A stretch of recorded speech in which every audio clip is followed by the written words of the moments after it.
Good afternoon and welcome to Wild Day In, brought to you by Wild, World Independent Living Day. Wild, with your help, is a long-term project to create a vision for an inclusive future using independent living as a practical tool to help create that vision. The independent living movement, its values and ideas are still with us today and still form part of many disabled people's everyday lives. Going forward, we want to work with you to capture what that looks like.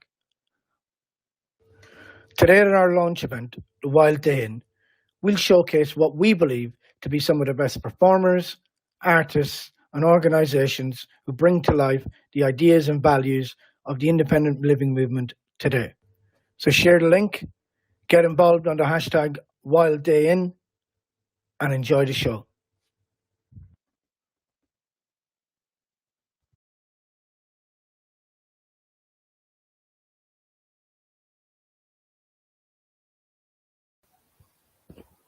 Well, hello everybody.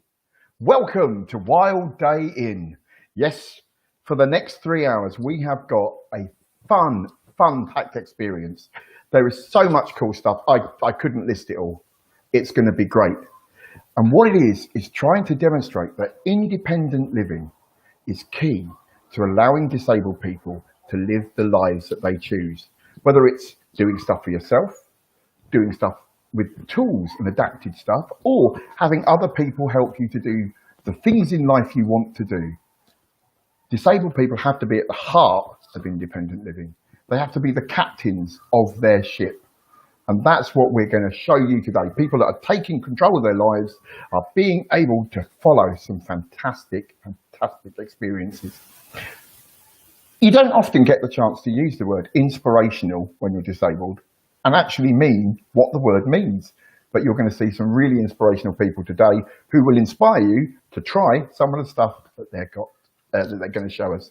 I will say that normally I would do this with AutoCue, but I don't have AutoCue today. Instead, I have bits of paper stuck all over my computer, which you can't see, so I'm ruining the impression. But it means that when I look up, I'm going to read the first group of people that we've got on the show for you. We've got Dan Massina. Now, he is a visually impaired skateboarder and a inspirational, motivational speaker. We've got Lily Rice. She takes part in wheelchair motocross and she's won some amazing prizes. We've got Martin Ridley. He does Aikido Jiu-Jitsu. He's a black belt 3rd Dan, and he also runs All Abilities Martial Arts. So we've got Tilly Moses, who is a folk musician. She's been writing since she was the age of 13. In 2017, she released her first album to much acclaim, the amazing A Light and Adrift.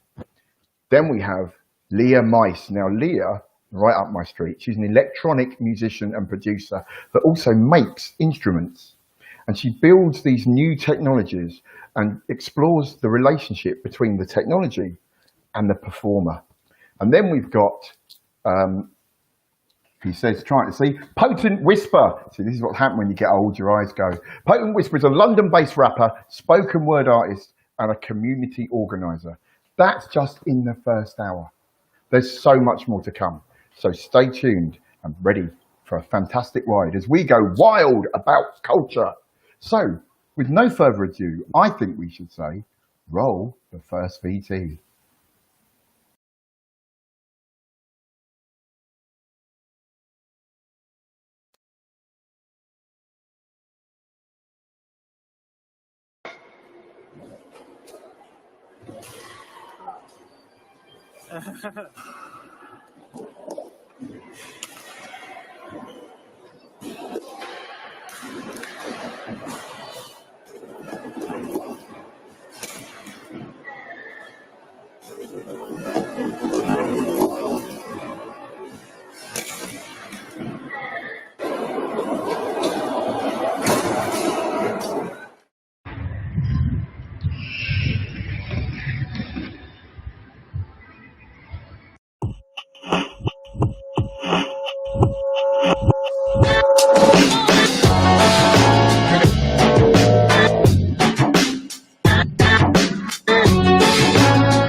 flask and keep it.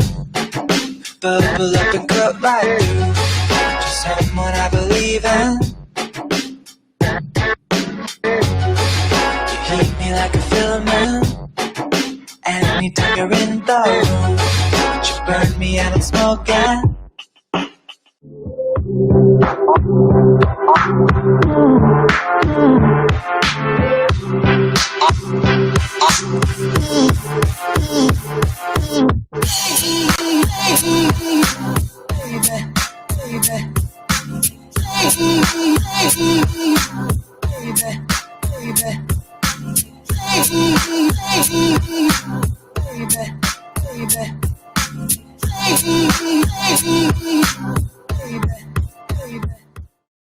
My name's Martin Ridley.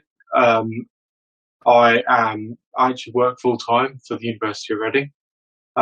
But outside of that, I run my own martial art club, or co-run it, should I say, All Abilities Martial Art, where I'm also an instructor there. This is the first time I've done anything like this, and it's the first time where I've actually had an opportunity really to think about disabled martial arts. And all the positives that have come out of it. When I got my third down about 3 years ago, I did write about the use of a wheelchair, because at the time, the use of a wheelchair was becoming more and more necessary for me. But I've never liked the wheelchair. I've always thought of it, and I never mean to be rude, but as a disabled item, and I'm not necessarily a disabled person. Well, I don't think of myself like that typically. So that was realisation that things were maybe going downhill. I needed a bit of help, but then turning on its side, I was able to write about things that I could do within a wheelchair that made it positive to me, and that being spread throughout the UK via martial art networks. And some of the feedback I had from that was just incredible. People hadn't seen that before. So I don't think there's ever been just one moment, but there's been little things that have highlighted the fact that I am a disabled martial artist, whether I like to call myself disabled or not. I am, and I'm a martial artist. Hi, I'm Tilly Moses, and I'm going to be playing a little set for you to celebrate World Independent Living Day. Thanks, Andy, very much for organising this very cool online event and for asking me to play. It's very flattering. There are some brilliant other performers, so stick around for them, and it's really nice to be in such good company. Thank you very much for having me. Before I play my first song, I'll tell you a little bit about me. I'm Tilly, I'm 22, and I've released a couple of albums. The first one when I was 19, I think, and the second one just in the November just gone, which we toured with a big band, and it was excellent fun. Between the two albums, I was diagnosed with fibromyalgia, which is a chronic illness, and it affects many things about my daily life. It affects my mobility. I live with chronic pain, and it affects my ability to think straight, and all sorts of other things, my energy levels. On the second album, there are quite a few songs about being disabled and living with a disability as a young woman. I'm going to play a few of those for you today, and a few others, and I really hope you enjoy them. I'll start with a song that Andy asked me to play, which is actually the first song from the first album, which is nice because when we toured the second album, I played all of those songs quite a lot. So it's nice to give one of the old ones an outing. This is the first kind of defiant song I wrote. And it's about refusing to fit into other people's expectations of you, which can be quite crushing when you're a young woman, which was the perspective I was writing it from. But having played through it earlier, it applies to many, many other groups of people as well. So I hope it resonates with you. This is a song called Definitions.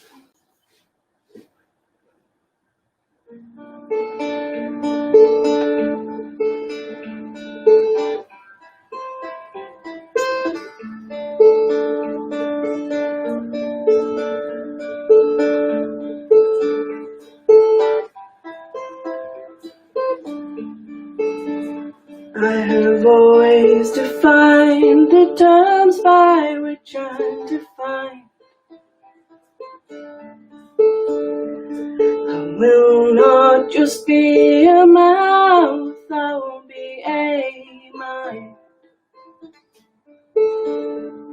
And I will not be yours unless you are mine. I refuse to let you blur any lines. And I am not denying the wisdom of age, but you cannot deny the wisdom of youth. I will always vote for hope and every chance for truth.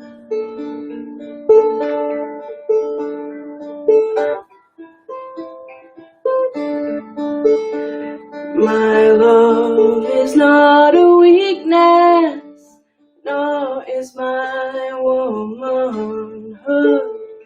And if you think me weak, then you misunderstood. For it is within my weakness that my strength resides. If beauty is your rule, then I will not abide. And I am not denying the wisdom of age, but you cannot deny the wisdom of youth. I will always vote for hope and every chance for truth.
Well, there you go. That's the first three. And Tilly, wasn't that absolutely stunning? Now, I've been disabled all my life, and I'm a big advocate of disability pride. But what those films showed you, that people are all on their own journey to get there. And that's something that the disabled community have to understand, accept, and embrace. And welcome people that are new, that have joined the gang. And so come with us, we'll support you, we'll show you stuff that you can do. And that's what today is all about. Now, I am now joined by Lily Rice, who, as we saw from the first clip, has taken up throwing herself around like a rug doll in her wheelchair as what she does. Now, Lily, what got you into wheelchair motocross? I was just like scrolling through videos online one day, and I came across a video of the current men's world champion, Aaron Fotheringham, and I thought what he was doing was really cool. So I showed my parents it, and I was like, this is what I want to do. This looks so cool. Can I try this out? And at first my parents were like, no, you can't do this. It looks quite dangerous. And besides, you're swimming at a really high level. I was on the Welsh development team and I'd been offered a place on the pathway for Team GB, and I actually turned it down and told them I wanted to do WCMX. And at the time, I did sound very silly doing that, but it was definitely one of the best decisions I've made. I must admit, if I'd have told my parents when I was your age that I wanted to do that, I think they'd have kidnapped me and stuck me in the garage. But anyway, how would you describe wheelchair motocross to someone that's never seen it or never heard of it? Yeah, I'd describe WCMX as a way to express yourself differently to any other sport, but also adaptive skateboarding, basically. But instead of us being on a skateboard, we use our wheelchairs. For me, WCMX has made a massive impact on my life. It's completely changed it for the better, and I'm really grateful for that. And what I want to do is show other people that it isn't as dangerous as it looks. It's only as dangerous as you make it yourself, and that you can do it in a day chair. You don't need a specially made chair to do it, but just how amazing the sport is, really. Now, you have become the wheelchair motocross women's world champion. How did that happen? What was that like? That was really crazy, actually. It was on September the 1st was the finals, and I'd spent the previous 2 weeks on holiday in France, and then we drove up to Germany for training for a week, and then it came to the competition.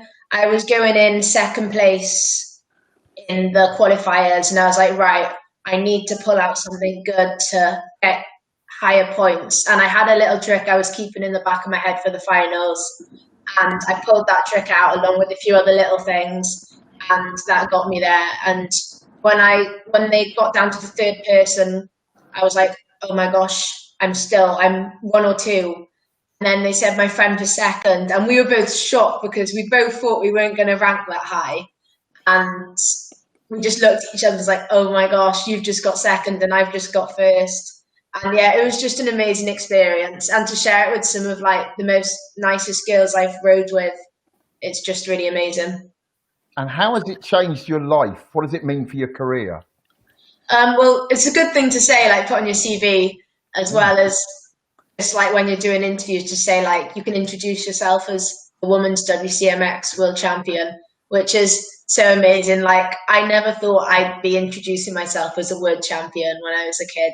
I like how we said earlier, I didn't like my disability at all, and I didn't want to accept it. So having something like this that's so monumental and can prove that despite I've got a disability, I'm still a world champion is really cool. I mean, quite frankly, I doubt many non-disabled people would be able to do what you do. I also know that many old aging punks probably wouldn't be able to do it as well.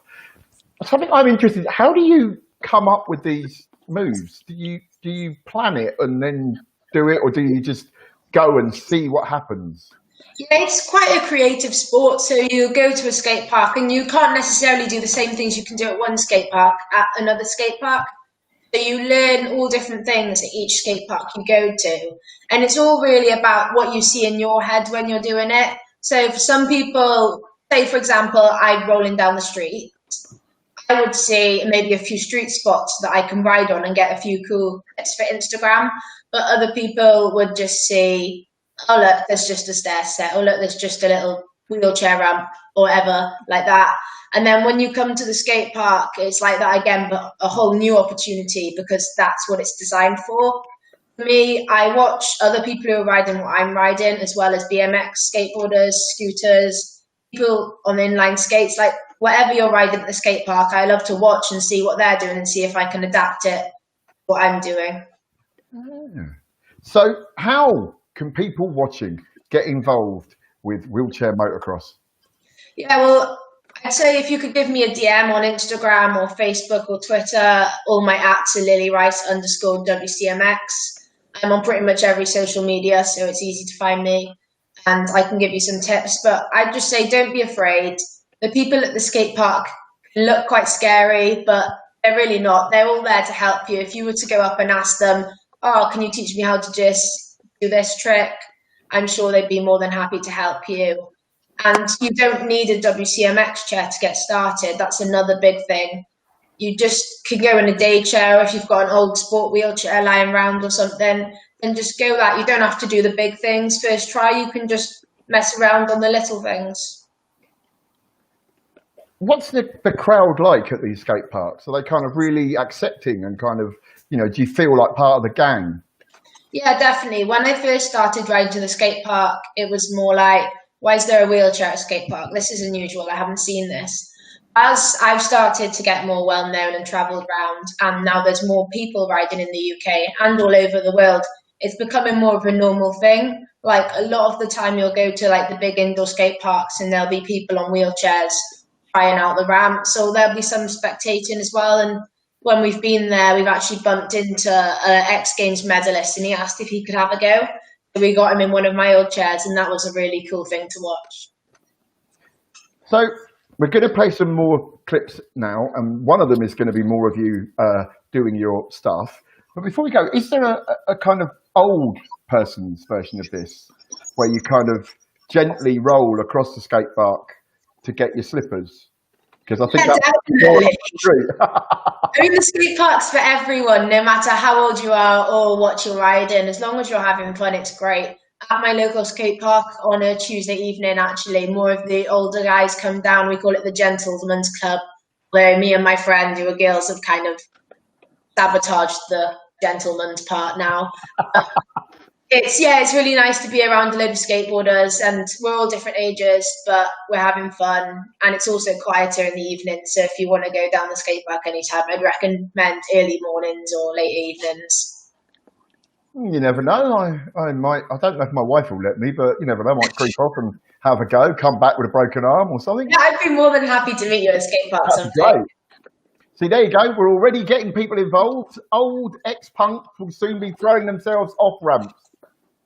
And with that, I'll say thank you very much, Lily, and let's welcome PT while I contemplate whether or not I need to up my health insurance.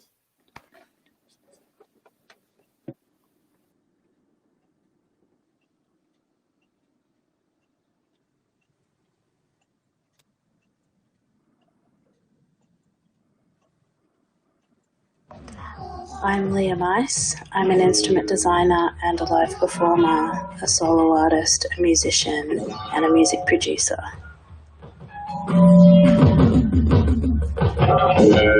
When I perform live, I play electronic music and I also perform large sculptural digital instruments that I design myself. We're at a moment in technology where we can create instruments that are any size and shape, and we use sensors and microcomputers to do this. Using this technology, we can create new instruments that have never been made before, but we can also use this technology to modify existing instruments to make them more accessible. Everyone is a musician. Humans have been making music since before we could even speak, but musical instruments are not designed for everybody. In 2018, I worked with the OMI Trust to try to design a new version of violin that could be performed with only one hand. The idea was to modify an electric violin so that it could be performed just using the bow, and to change the tones. Instead of using a hand to press down on the strings, the performer could sing the notes, and the audio of the string could go through a microcomputer which would recognize the notes sung by the performer and would pitch shift the tone of the violin to match those notes. And it's possible to do this without perceivable latency, so it sounds as though the violin is performing those notes. Of course, it's not a perfect design. The performer still needs to hum. But what a project like this does is open the doors to different ideas that could tackle this problem, and to open discussions about musical instruments and the solutions to create more accessible instruments.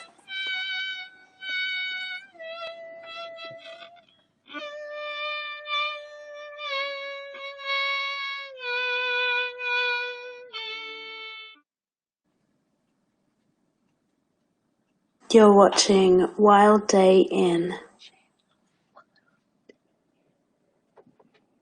Peace, family. Pure love and respect. My name is Georgie. Some people also know me as rapper and spoken word artist, Potent Whisper. I'm going to be sharing some spoken word with you today. Before I do, I want to send a massive shout out to the whole team at Wild, World Independence Living Day, and to Deepak for facilitating this amazing event, and also to Paddy for inviting me to share some words with you today. So I'm going to start by speaking a little bit about money. They say money makes the world go round. And they're right. Whether we like it or not, it's true. Money rules our lives. Everybody lives for it, because if we don't, we die. I do overtime, on overtime, and just about survive. How can people work so hard and still not be surviving? The fact that I still live in London is surprising. All of us know what life is like. The cost of living's rising. Even with a 9 to 5, our wages aren't sufficing. And then you've got to pay tax. You've got direct tax, indirect tax, alcohol tax, cigarette tax, income tax, VAT, national insurance, CGT. That's gains on capital tax, local tax, national tax, global tax, climatical tax. I'm shocked we ain't got taxable tax. You pay stamp duty, fuel duty, business rates, council tax, import, export, customs duty, tax on property, inheritance tax. They tax you in the road, and they tax you in the sky. They tax you when you travel, when you drive, and when you fly. We all pay tax on almost everything we buy. They tax us when we're born, and they tax us when we die. All I'm trying to say is we pay a lot of tax. Now, no one likes paying tax. It's not exactly fun, but I guess without it, our country wouldn't run. Taxation is the way we pay for services and welfare. Police, firefighters, benefits, healthcare. Tax is paid by the public and it's spent on the public. Well, that was until austerity was introduced and fucked it. Now, when I say the word austerity, some people get confused. They've heard the word before because they've heard it on the news, but it's hard to understand in depth. It's kind of complicated. They understand a bit, but no one's ever just explained it. Like, what is austerity? Why do we choose it? How does it affect me? Is it an improvement? Is it really working? Have they ever proved it? Do we really want it? Why do we still do it? These are some of the questions that I'll address below, because austerity affects you all, and you deserve to know. So picture this. There's $90 trillion on the planet. Billions are given to investors to manage. They've always looked for markets that are calm with little risk, and they decided housing is where they put their chips. So investors gave mortgages to people who could pay them. They made a lot of money. The market was amazing. But then they got greedy through some new deregulations and started giving mortgages to anyone who craves them. These were called subprime mortgages. The investors didn't care if people couldn't pay their mortgage off because the housing market was perhaps the most secure there was. If people miss their payments, then the houses just get repossessed and then the banks can sell them on, and so the bank's not left with debt. So investors gave mortgages they knew that people couldn't pay because they could always profit from the houses they would take away. But millions of people lost their homes, which surprised the banks. Housing supply surpassed demand, and so house prices crashed. Suddenly, every bank, government and company involved in these mortgages all faced redundancy. They were all billions of pounds in the minus, and they called it the global financial crisis. In a nutshell, everyone was screwed. In them, us, me, you. People around the world just couldn't believe the news. Luckily, our leaders knew just what to do. Hi everyone, I'm Lily Rice. I'm the Women's WCMX World Champion based in the UK. My website is www.lilyricewcmx.com and my social medias are all lilyrice_WCMX. For my performance, I'm going to be showing you some basic wheelchair skills and talking about WCMX.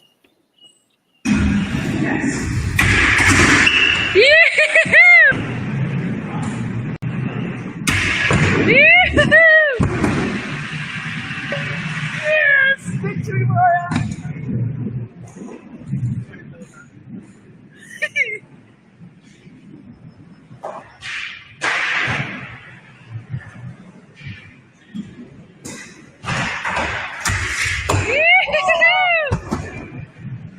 Yes!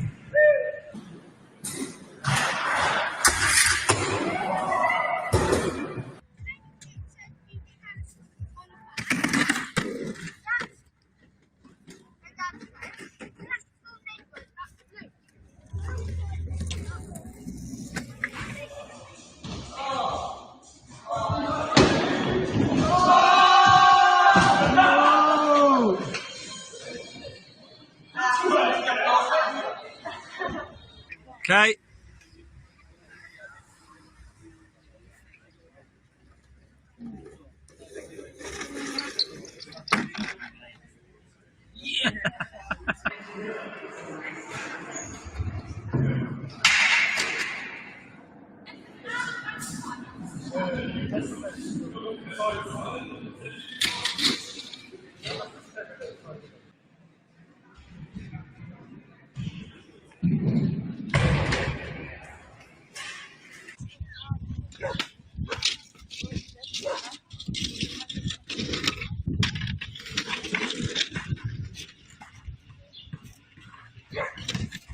Yeah.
There we go.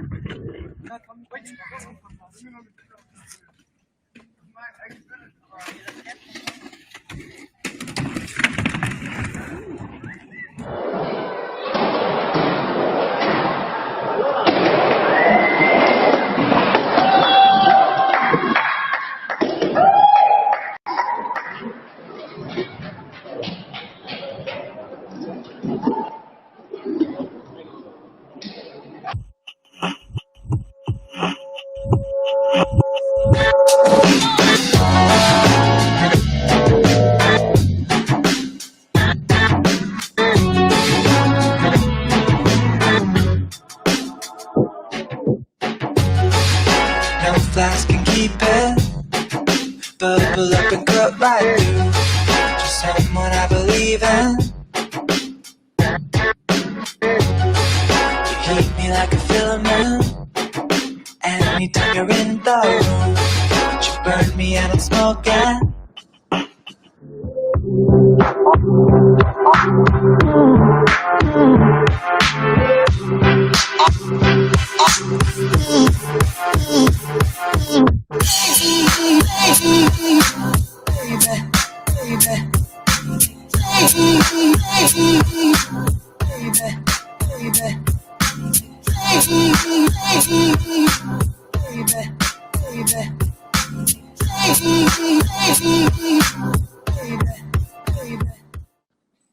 You're watching Wild In at wildaboutculture.com.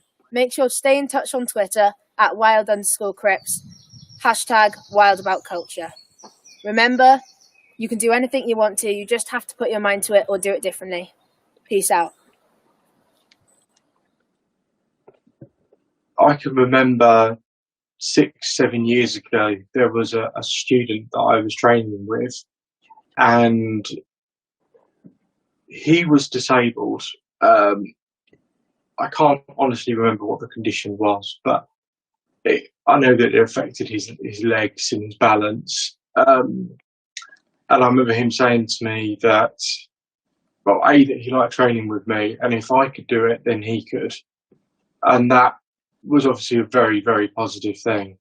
I think that also we've had other students that have come through. I've trained with adults with learning disabilities, and they see me walking in, and I think they embrace the fact that I'm not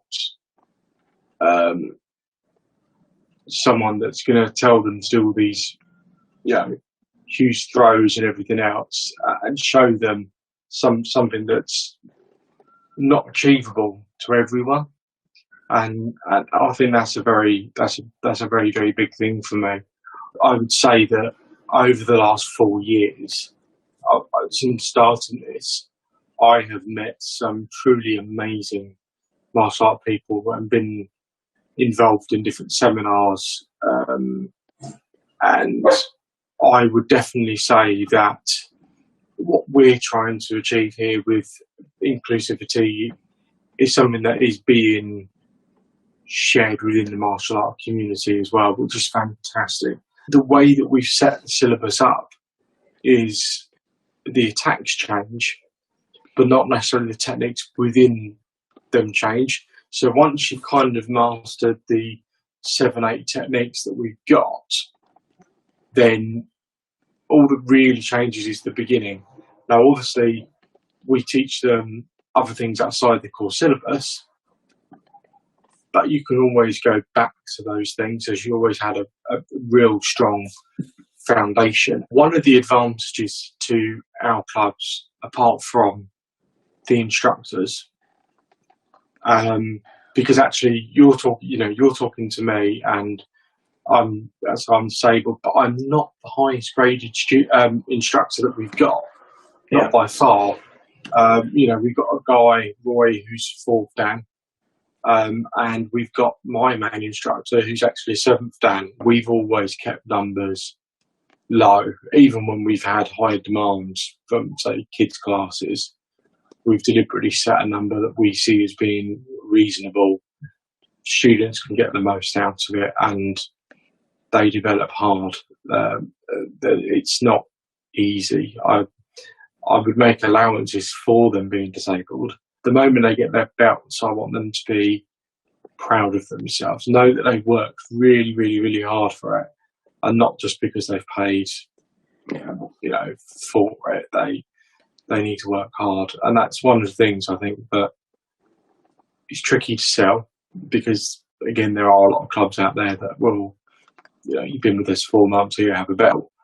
But at the same time, I think they learn to respect that, and they learn to respect me and the other instructors, because they know that they are worthy of that belt, that position where they are.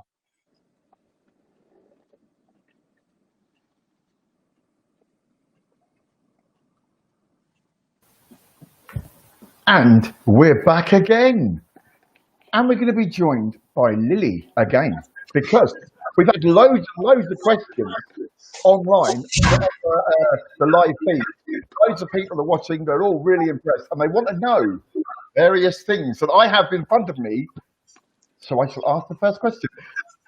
How has doing wheelchair motocross impacted on the way your peers sort of react to you? Do they treat you any differently now you're a world champion? Yeah, I do get treated different now, but not for the way that I'm a world champion, so people want to be friends with me because of that. When I was younger, I really struggled to make friends with people because they didn't understand my disability. And because of that, I didn't accept the fact that I had a disability, and my mental health wasn't great at all. Honestly, I think if you're happy, people will be attracted to you no matter what your ability is, how you look, what race you are, or anything like that. I think it really matters about your personality and what you're like. And because I was sad, I didn't really want to talk to anyone. I kept myself to myself. I didn't make any friends. And WCMX gave me so much more confidence to go make friends, go talk to people.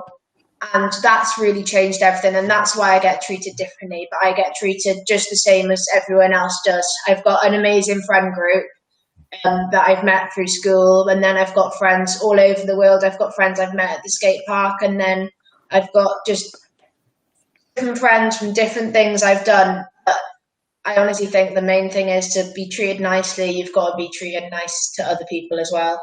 Yep. Now, someone else has asked, are there any risks? Have you ever had any injuries? Yes, I have had some injuries. I've only had one really bad one, which was doing something that was a very high level. It was a ramp that I'd done loads of times before, but this one time I leant forwards a bit too much, and I ended up landing straight on my head. I knocked my teeth out, bust my lip. My teeth went through my lip, and I had like a concussion for a few weeks. But that was only because I was doing something big and I was under quite a bit of pressure doing it at the same time. But if you're starting at WCMX, there isn't much risk. We have a jam coming up at the start of October. There'll be more details about that on my Instagram and other social medias. But you're more than welcome to come along to that, and we'll make it as safe as we can. We'll have spotters to help you around so you won't fall on your chair either. Is it a Paralympic sport yet? Not quite. I'm working with USA Skateboarding, and I think Dan Mancina, who's coming on later, is on the USA Skateboarding Adaptive panel as well. But we're working with USA Skateboarding to get WCMX and adaptive skateboarding to the Paralympics by 2028. So we're doing some like advertising, talking like this, just like raising awareness of what the sport is, and then hoping that we'll get it there. Of course, the good thing is you're in South Wales, aren't you? So you're right near Roma. Yeah, amazing wheelchair. I've actually got their logo. Yeah. On my t-shirt. This is the Jam t-shirt for this year. So if you come along to the Jam, you'll get a t-shirt, which is really cool. But yeah, I've been working with RMA Sport to make WCMX chairs in the UK. We have a club chair, which comes in 2 or 3 basic sizes. Then we have a fully custom kids chair and a fully custom pro chair. Yeah, I've had a go in one. They are very different shape, but they really are. You can do amazing things in them. Yeah, they're amazing. The suspension on them's great as well. Yeah, our suspension, lovely. Now, what are your plans for the future? Have you got any competitions coming up? You just said about one. You know, now you're world champion. Where are you going next? Well, I'm obviously planning to go to the next World Championships and hopefully retain my title. But short term, I just want to show more people what WCMX is about. Obviously, September we'll be going back to school, so I need to get back and focus on my A levels and hopefully pass them. And yeah, just normal teenager stuff, and then more skating stuff, just like goals I want to do, like tricks I want to land, and so on. And do you think that this will kind of really start taking off? Do you think lots of young wheelchair users are going to get into it? And also, do you eventually think that people who don't use wheelchairs will start doing it as a sport because it's so exciting? Yeah, definitely. We actually have a girl in the UK who does it with her brother. Her brother's got a disability, but she hasn't. But she saw what he was doing and she was like, this is so cool, I want to try it too. And they both actually entered the World Championships last year, which was really cool. But yeah, it'd be really cool to see people who don't have disability in the sport, just like you have in wheelchair basketball and lots of other adaptive sports. Well, thank you, Lily. It's been fantastic. And, you know, as I said, I will possibly have a go. There is a skate park quite near where I live, but I always just wheel by going gulp. There's also, have you been down by the South Bank? You know, the big skating. Yeah, I've been down there. I had a little ride around there before. It's obviously quite a street park, so it was fun to do like some little flatland stuff on. Yeah, it's quite steep. That was a bit. Yeah. Anyway, thank you so much. It's been fantastic. And good luck with the World Championships. And you'll win. You will win. So there you go. That's wheelchair motocross or WCMX. If you fancy it, contact Lily. Find out where the next group is. Go and have a go. Go into your local skate park. Find out how you can get there and get all the action. And I will sit here and stay on the sofa and watch telly because I won't really have a go. I'm far too old. Anyway, let's move on to the next video.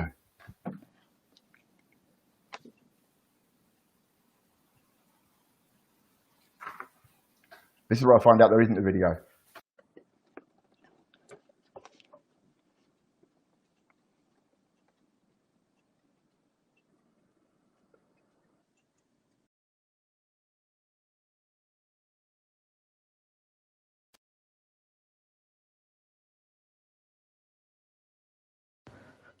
Wow, what a start to the show. Thank you to everyone. So it's off on their home where we learn our values, which go on to shape what we want to do with our lives and what our aspirations are. Our thoughts then turn to how we can achieve these. The tools and objects we use to access the world around us play a vital role in making our aspirations a reality. And they can be fun too. Back to Mick.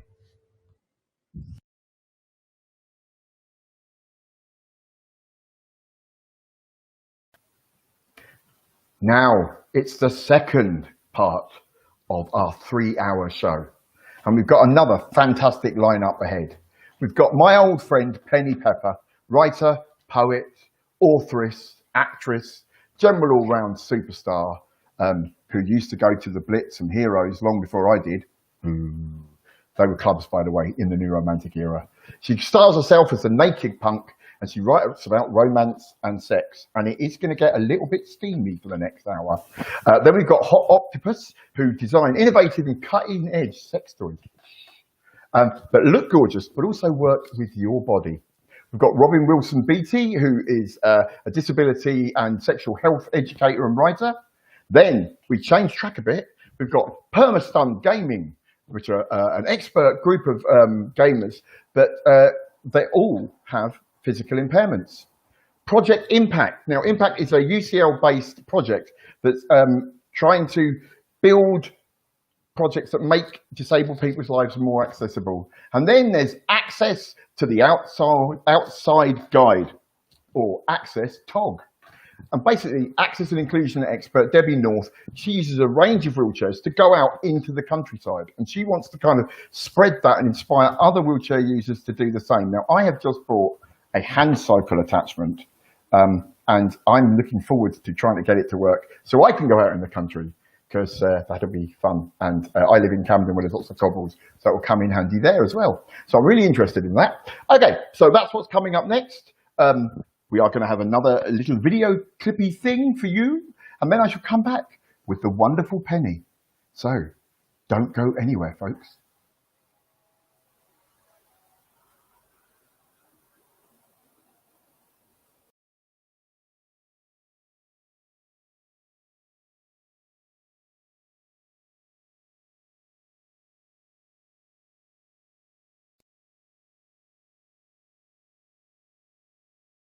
What are you doing? Oh, I've got an audition.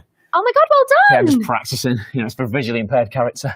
What, you're already visually impaired. Yeah, I know, but they're not going to cast visually impaired, are they? They're going to cast sighted playing visually impaired. Whoa. How was yours? Yeah, good. Part of someone in a wheelchair. Nice. You're not in a wheelchair? Yeah, I've got one arm. They said they could work with it. Sweet. I've done it. I've got some Oscar-nominated actors for you to interview. Now, I am joined by actor David Bigsitter, star of upcoming movie Are You Blind? Now, for you, David, obviously the answer is no. So what are your tips for playing a blind character? It was very complex. I wore contact lenses. The most difficult part of that was trying to figure out how to look at people, as well as the contacts causing excruciating pain. That's been awful. Oh, what a palaver. It would have been easier if I was actually blind. Yeah, I mean, I suppose I'm quite lucky, really.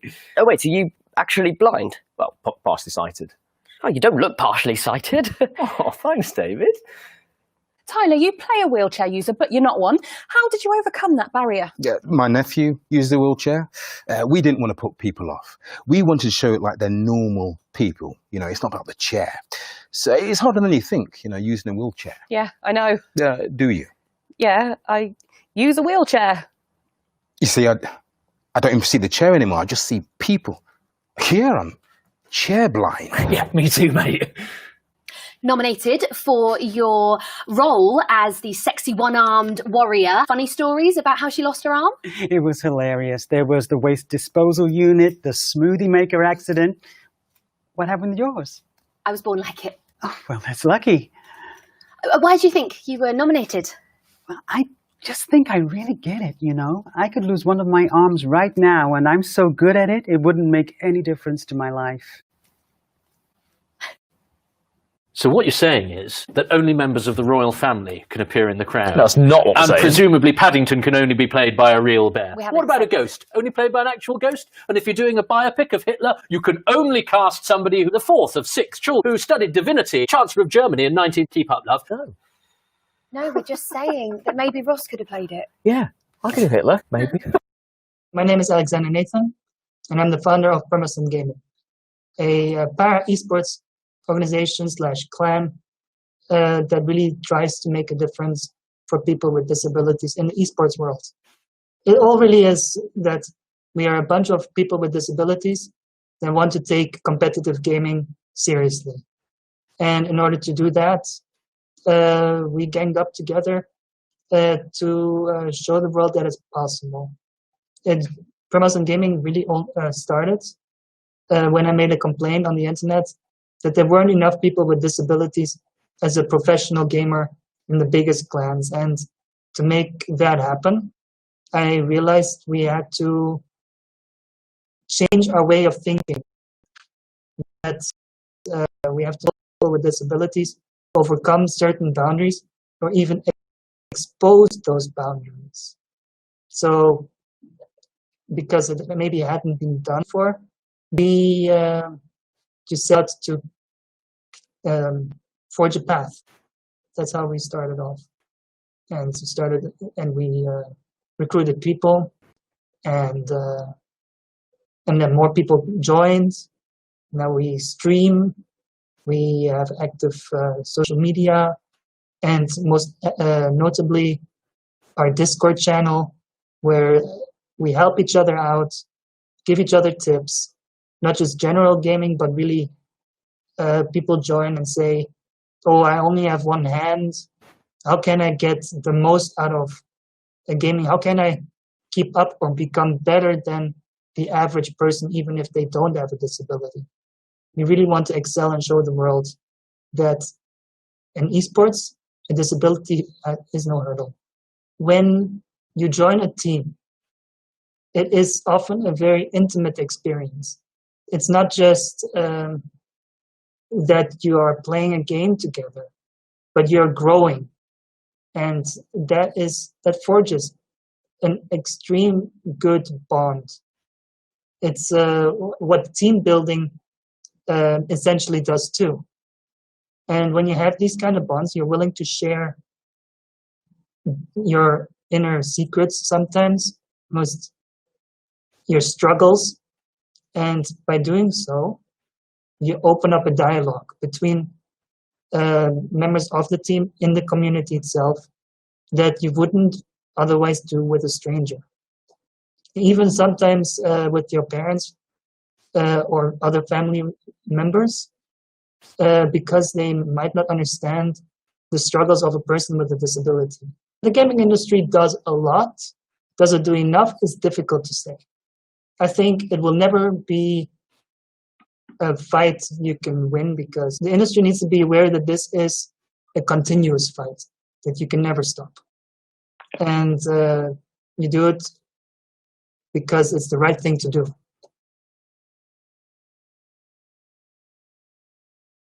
The project name Impactive originates from our aim, which is to have an impact on disabled people's lives and enable them to become active members of society.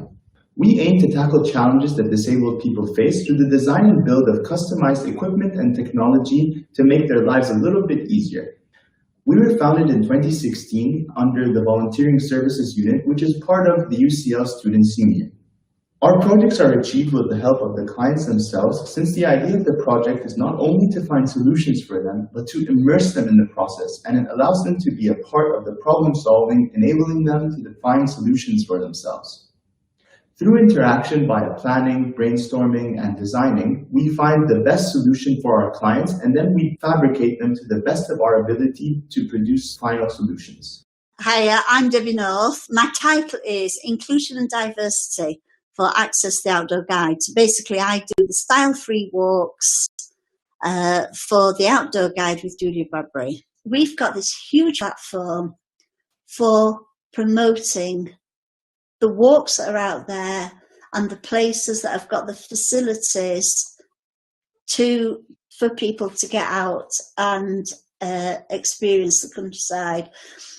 So it's worth having a look on the Outdoor Guide, theoutdoorguide.co.uk. Then you go to the section, the drop-down section, where it says wheelchair walks, and you've got a whole host. There's well over 100 different walks over the UK that we've collated so far, and all those walks that are on the website, I've been and done, and I write a fair and honest description about the walk so that people then can also go and experience it. And we also go and film the walks. And the reason that we film the walks is then people can go onto the YouTube channel, look at the walks for themselves, and then make an informed decision as to the suitability of the walk for their own personal needs and the suitability of their own wheelchair. So that, you know, that's what Access Target is all about. I've gone from being able-bodied to having a disability where I need to use a wheelchair. And I wasn't aware when I, you know, first found myself in this situation in 2011, that there was the whole range of technologies out there. And, you know, my first wheelchair was from a mobility shop that cost a couple of £100, and, you know, it's gone from having that to having one from the wheelchair services and things. And I always class my wheelchairs as my shoes and my boots. So I've got my nice black lace up, my sensible, comfy, everyday shoes, which is my wheelchair, my manual wheelchair. I've actually got 2 sets of wheels for that. I've got an indoor set, so if I'm just nipping, you know, like around the house or around town, I've just got my narrow wheels. Then I've got a thicker wheel for going over more rugged terrain. I've got a fantastic piece of equipment from Da Vinci Mobility, which is, it's called the Trial Rider, and that fits onto the front of my wheelchair, which makes it like almost like a little electric bike. And I class that as my trainers. It's speedy, it's zippy, perfect for things like country lanes, towpaths along the canal, tracks through the forest, going along the promenade at the seaside. Brilliant. And then I've got my big 4 Seasons hiking boots, which is the Train Hopper. And that's, again, it's English made. It's built in Lincolnshire. And that is a real solid 4x4 all-terrain wheelchair that's got the capabilities to be able to climb up the steep gradients. And that's the one that I have sort of my big mountain adventures on. But there's also the mountain trike, which is an absolute brilliant bit of kit, and that works on levers. So to propel forward, you pull your levers backwards and forwards, that rotates the wheels, and then you go on your way. And what's even more fantastic with the mountain trike, they've got this now e-trike, it's called, where it's got a power assisted motor on it. So if the train is a little bit hard for going, maybe over the sand, you can use just a bit of power to get you on your way. So you've still got your manual input, which people really like for getting a bit of upper body exercise and a bit of a workout. But it's just amazing. I mean, I don't know if you've ever been to the NADEX show down at Birmingham NEC, but the range of wheelchairs that are out there is phenomenal, really. And they serve a dual purpose, don't they? They allow access to people. They allow people to access the countryside, but they also allow people to access the countryside as it is, because the more you can provide powered vehicles that are all-terrain, that are able to meet the demands of these walks, then you don't have to impose yourself on your surroundings. You have the right kind of equipment to engage with it. And another part of what I do is I work with the national parks and areas of outstanding natural beauty. And it's not about as wanting a countryside sterilised with concrete, tarmac paths. That is not what Access is about. Access is looking at what is already out there and promoting the lovely walks that are already there, as I said before, like canal paths, beautiful going through the estates, the National Trust properties. You've got beautiful parklands. You've got bridle ways that we can follow in the bigger, like Train Hopper. So it's not about putting paths up to the top of the mountains. it's about being aware that technology is out there and developing ways and means of getting that technology available for everyone. Because these pieces of equipment, that these wheelchairs are not cheap. There's definitely an awareness that things need to change. And, with the authorities that I work with, I must say that with the right timings and with the budget, if budget allows, the people who can make the decisions are beginning to make the decisions as to accessibility and access for things like changing facilities. National parks now are thinking about these changing rooms. So yeah, there has been I would say a big move in the last 5 years or so as I've been getting more and more involved in this and finding out more information about how we access the countryside. But I mean, as well as the wheelchair access, I mean, one of my other passions is also making them multisensory.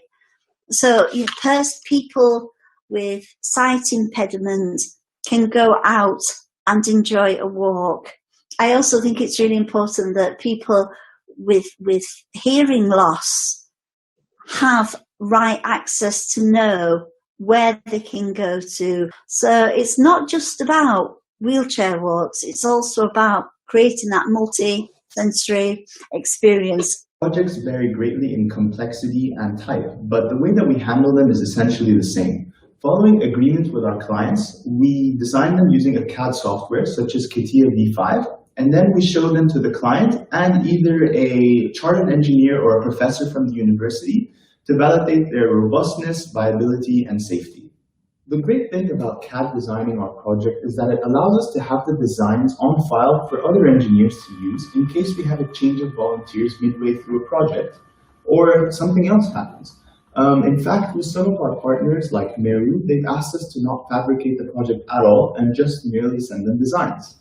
It also enables us to use some university workshops to 3D print some of our designs or build them by hand. Our projects vary greatly from either purely mechanical, like a holder which transfers cups of tea, which was initially 3D printed and then coated with a heat protective paint, or something like a camera holder which had elements of sewing and joining different types of materials to produce the final product. We've also done some much more electronics-heavy projects, such as a one-handed gaming controller, which used to be produced in the 90s, but was later discontinued by the major manufacturers. The engineer designed a new case and used the buttons from an existing controller to fabricate it. It's good to note that this controller can be used by most gaming consoles, such as Xbox and PlayStation, and also can be used on PCs. They used two 3D printing techniques. The first one didn't provide a high enough resolution, so they used this super advanced new technique only available at UCL to create the final product. Sometimes our projects use mechanical engineering to assist our clients with electronic devices, such as this wrist support device for use with tablets, which allow the user to use his iPad for a longer period of time. The engineering team made 3 rectangular rods from laser-cut acrylic and attached them together with bolts and self-locking nuts to allow for smooth movement. The acrylic rods were then attached to the PVC pipe by placing one of the rods through holes cut into the pipe that would allow the rod to fit perfectly. At the end of the rods, the engineering team attached a spring and a string that hung down with a loop of cloth at the end that acted as a sling for the wrist to go through. As such, the wrist was supported by the acrylic rods, which allowed for movement spanning most of the table. We receive our projects from established charities in the UK, such as Remap, Meru, and their associated partners such as the Joy of Sounds, the Swiss Cottage School, and most recently the NHS.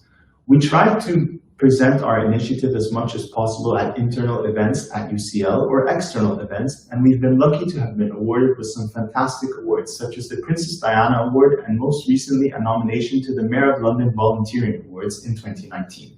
Now I'm going to hand this over to Daniel, who will be talking a little bit about his experience at Project Impactive. Hello, my name is Daniel Domini, and I'm currently part of Project Impactive. I've just finished my first year at UCL studying natural sciences. And what attracted me to join Project Impactive was to join a student-led organisation that worked in the real world. That's what kind of attracted me to it.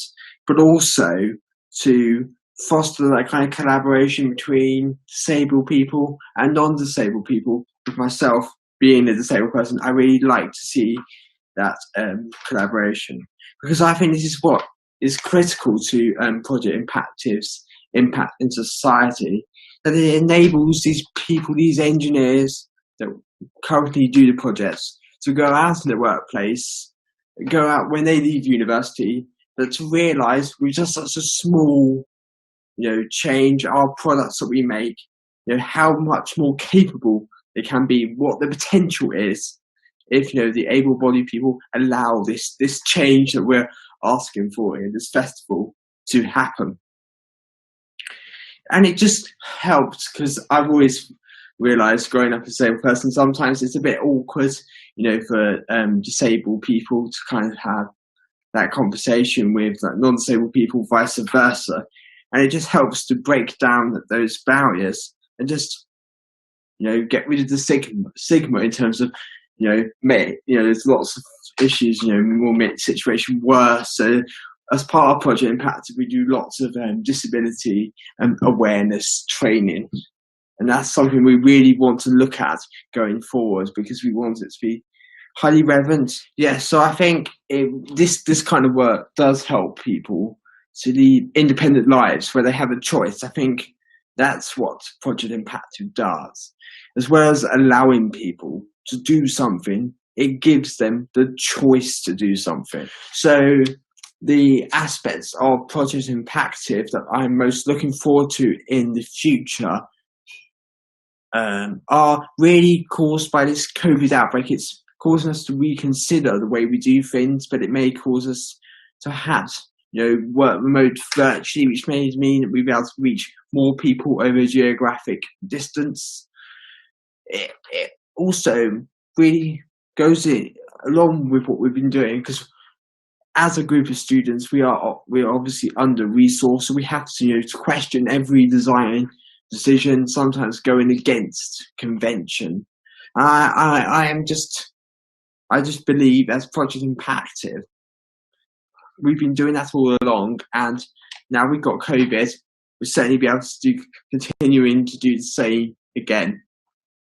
So I think one of the ways that Project Impactive does is, if I think about the social model of disability, in which our disabilities are caused by the environment around you. For a very classic example is a classic tabletop. And if you think about Project Impactive, at the moment, frustratingly, all we're doing is we're putting plasters on it. We're only addressing the end point, So, for instance, making something work. Whereas the way I would like to see, Project Impactive, this is a long-term aim, is to actually go at root causes, so to make things perhaps more flexible from the ground up. So, for instance, using 3D printing, so customization is the de facto standard. So the environment is designed at the very starting point to be very flexible. And I think as a group of UCL students, and with our University College London being very into innovative, sustainable design, I think it is a responsibility of Project Impactive going forward to actually include being sustainable for everyone, and that includes disabled people, as well as, it's still very important, the environment, of course.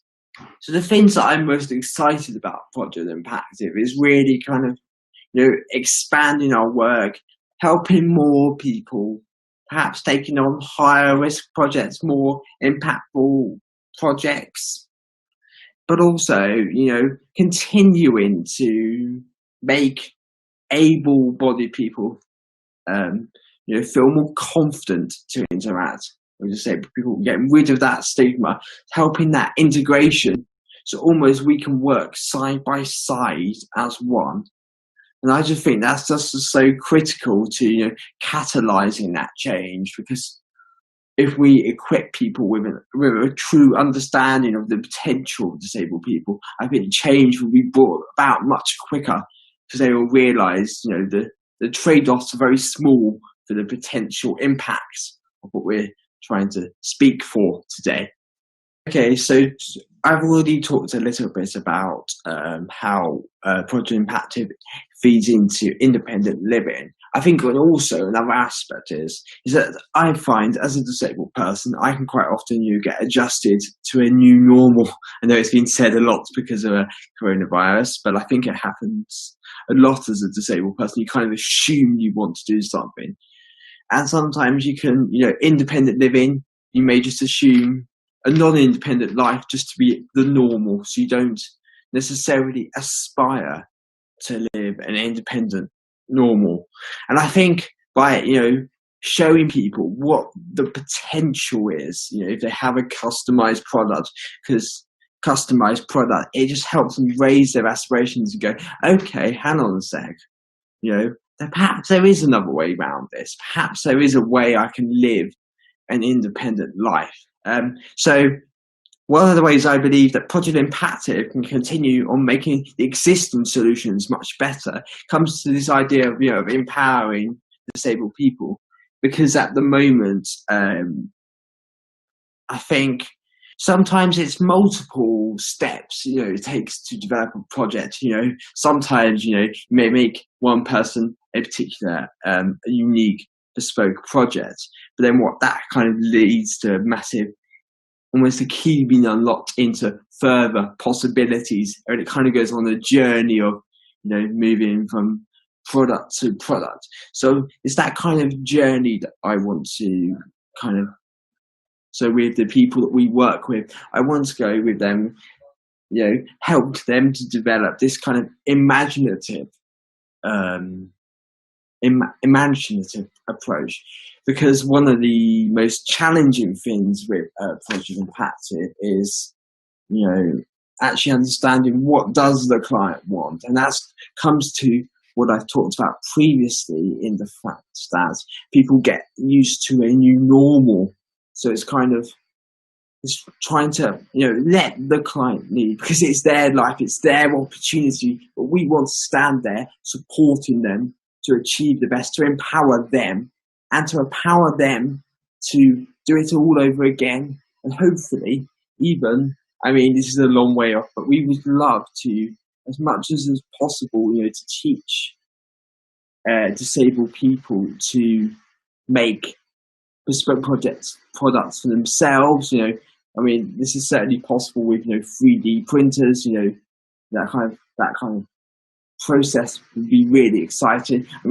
I still need to think about it. I haven't quite worked it out, but it certainly is one of my loom shots that you might say.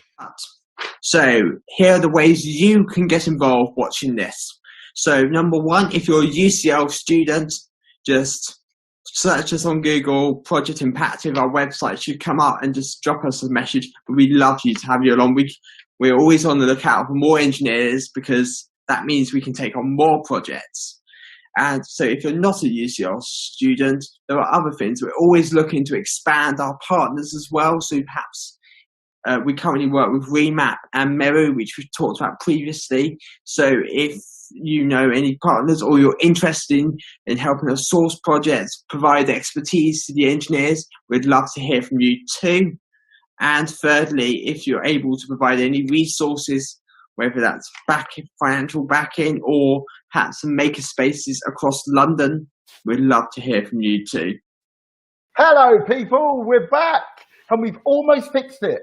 Some people aren't here, others are, but we shall soldier on, because we're like that. And also because we've come to the point in the show where we're going to be talking about sex. And so, we've got to get going, because this is something we're all interested in. Now, with me is the wonderful Robin Wilson-Beattie, and it says here you are a disability and sexual health educator and writer. Yes. Robin, do you think that there's actually enough understanding in society that disabled people are sexual, have sexual needs, and that it's very important to things like our mental health. Or do you think it's just people just don't want to know about it? It depends. I think that they're becoming more aware, especially the more vocal that people with disabilities are about this subject. I'm seeing, because I became interested in talking about disability and sexuality from my own experience back in like 2013, 2012, when I wasn't seeing a lot online. And now I am seeing, more articles from around the world, where people with disabilities, now, because yay, thanks to technology, we can all communicate and connect. But, you still have to deal with society though. And, and I find that particularly with like parents of people with disabilities, and, they kind of don't want to know. You have two camps: don't want to know, and don't, and want to kind of infantilize people with disabilities, and think of them like children. And so they're not given, people with disabilities aren't given that comprehensive sexuality education. But, with activism and advocacy, and as I see it growing, more people want to know, and more people are realizing that it's important. And, but even just in sex education spaces, going into there and saying, hey, you need more competency in talking about disability and sexuality. And so that we're getting there, but, it's still having, I'm finding that I'm still having to keep saying, disability is a natural part of the human condition. And as such, as sexuality is also part of being human, people with disabilities are sexual because we are human beings. It's funny because, I worked in the media now for quite a long time. And one of the first things I ever did in 1989 was record a documentary for Channel 4 called Willing and Able, about disability and sex, saying basically, have sex, get over it. And what has shocked me is that every generation after seems to have had the same battle that my generation had, trying to get people to understand that we are sexual. It's almost as if, when I was 23, 24 at that point, and I was saying I'm sexual, and everybody went, oh yeah, great, lovely. And he's quite cute, that'll be fine. And then they completely ignored it, and the next generation. And do you think that's ever going to change? Do you think we'll actually finally get people to go, oh right, yeah, cool? Okay, of course I'm ever hopeful. You have a very, very, you made a point that I'm going, oh yeah, sorry, I'm trying to watch my language, but yes. I think we're right. Although it's pre-watershed. I don't know. Let's just say we can say fudge, but not the other. Okay, got it. But I was realizing, you're saying this, right? I was watching, there is a documentary that is out on Netflix. I don't know. I'm sure that, I think it's in the UK that you can watch it. It's called Crip Camp. Yep. And yes, okay, y'all have it. Okay. And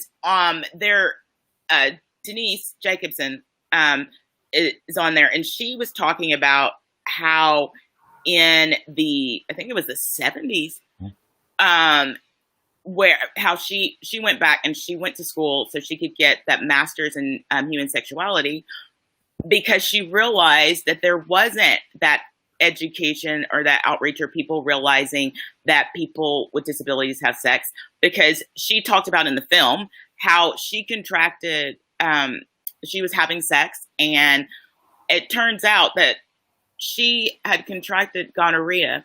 However, the medical staff, they could not conceive of the fact that, that she is having sex. And so they took out her appendix, and they were like, oh, wait, you're still having symptoms. Oh, well, shit. I mean, well, crap. Let's just check first, and then found out that she had gonorrhea because they just couldn't conceive of the fact that someone with disabilities would be having sex. And this was like late 70s. And you still see, yes, that we're still dealing with some of these same issues. So, I don't know. Yeah. Do you think that this, like you said about the internet and the methodologies we have now to kind of communicate with each other, do you think that's going to help, that we can now sort of bypass sex education and parents? We can go straight to other disabled people and go, yes, other disabled how do you do it? You know, and we support each other in moving the whole subject forward. And one thing that I have done, because I realize with young people, when young people are in school, and I know the laws are different everywhere and how sex education is and how it's provided. I lived in San Francisco, California, and I have found that. Oh, am I back? I don't know. I might be. Hello, folks. Yay! Hi. I think we might be back. Let's wait for the signer. Hey, hello. Okay. So, because, I mean, I think we're back and I think we're live. Hello, everybody, if you're watching. Yes. You know what it was? Yes. The internet went, stop talking about disability and sex and pulled us. But we're back because we're not taking no for an answer. Unless, of course, they say no, in which case we respect the boundaries, of course.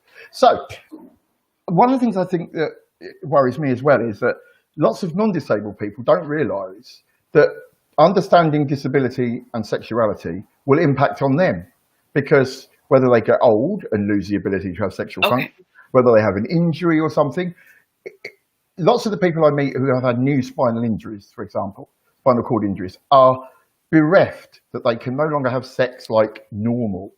And that's where we come in, is that we can show them the way.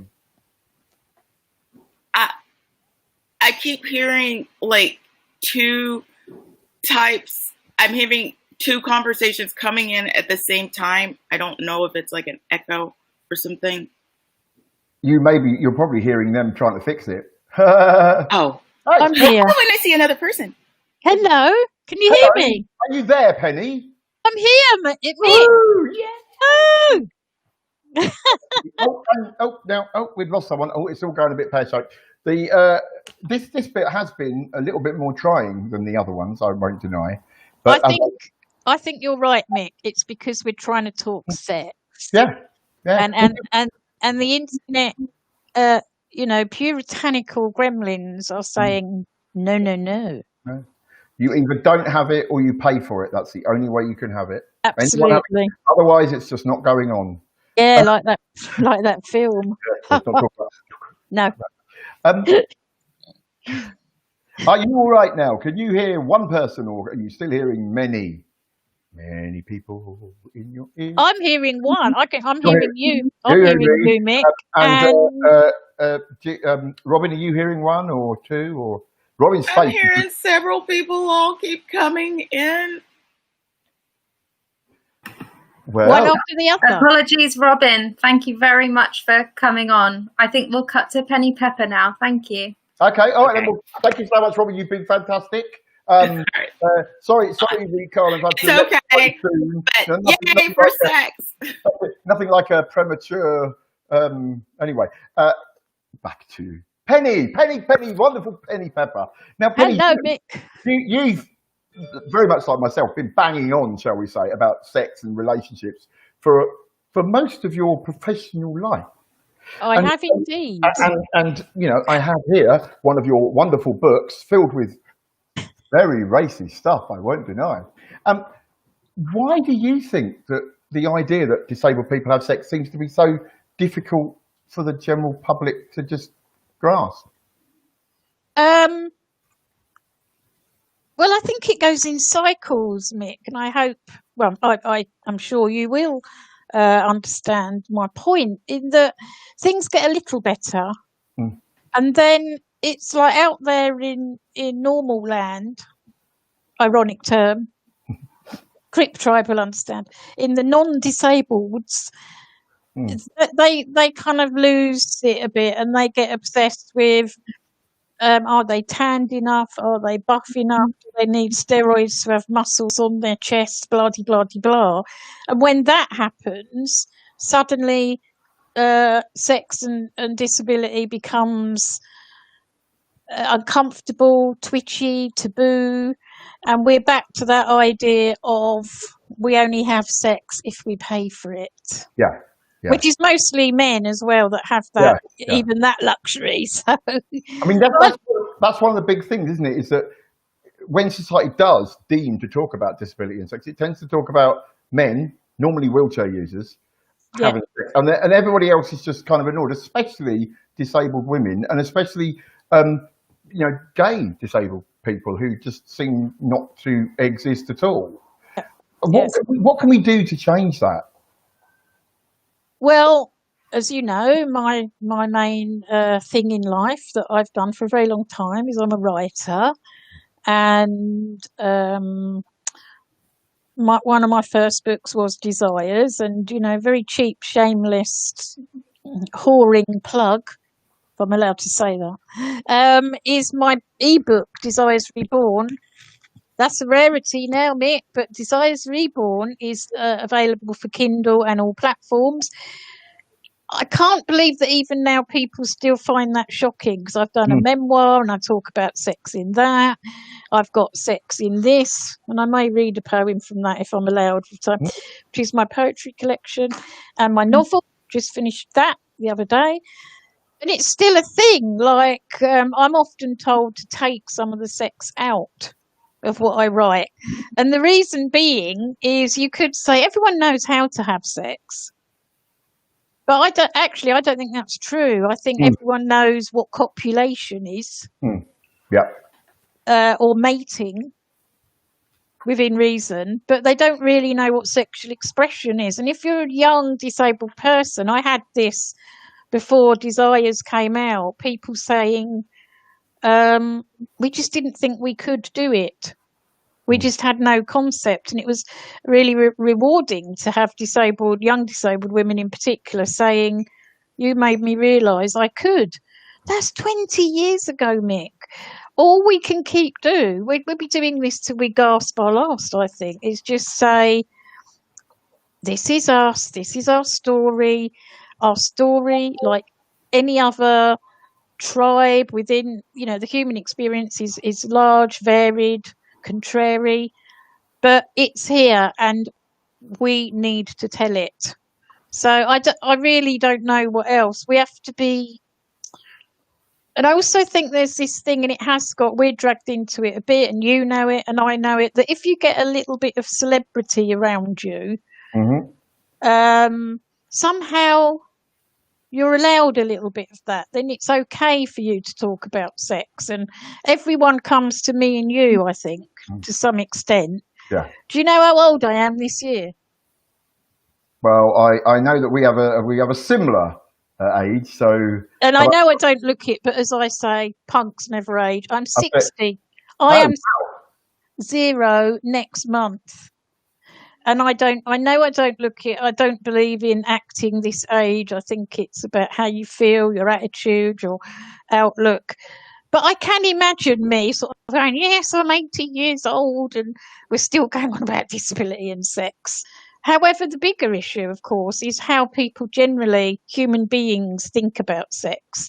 And this goes through the whole region of intersectionality, which I think is a very powerful movement in itself, because, as you say, there's how you are as a disabled woman, there's how you are as a woman with a chronic illness or a fatigue issue, how you are as a gay man who's partially sighted, how you are as a man with 3 kids who has a long time health condition. These things are all in this big melting pot. Like you say, how is it if you're and again, it's not my story to tell, this is the thing, but a black lesbian where you feel uncomfortable about coming out. It's such a big brewing pot, and I wish we could just allow the story to grow. That's what we need to do. I want to say to everyone who's got a remote idea of writing, please don't give up. Do you know, one of the things I always think strange is that we're always portrayed by the media and the press and, say, films and whatever, books, as being asexual.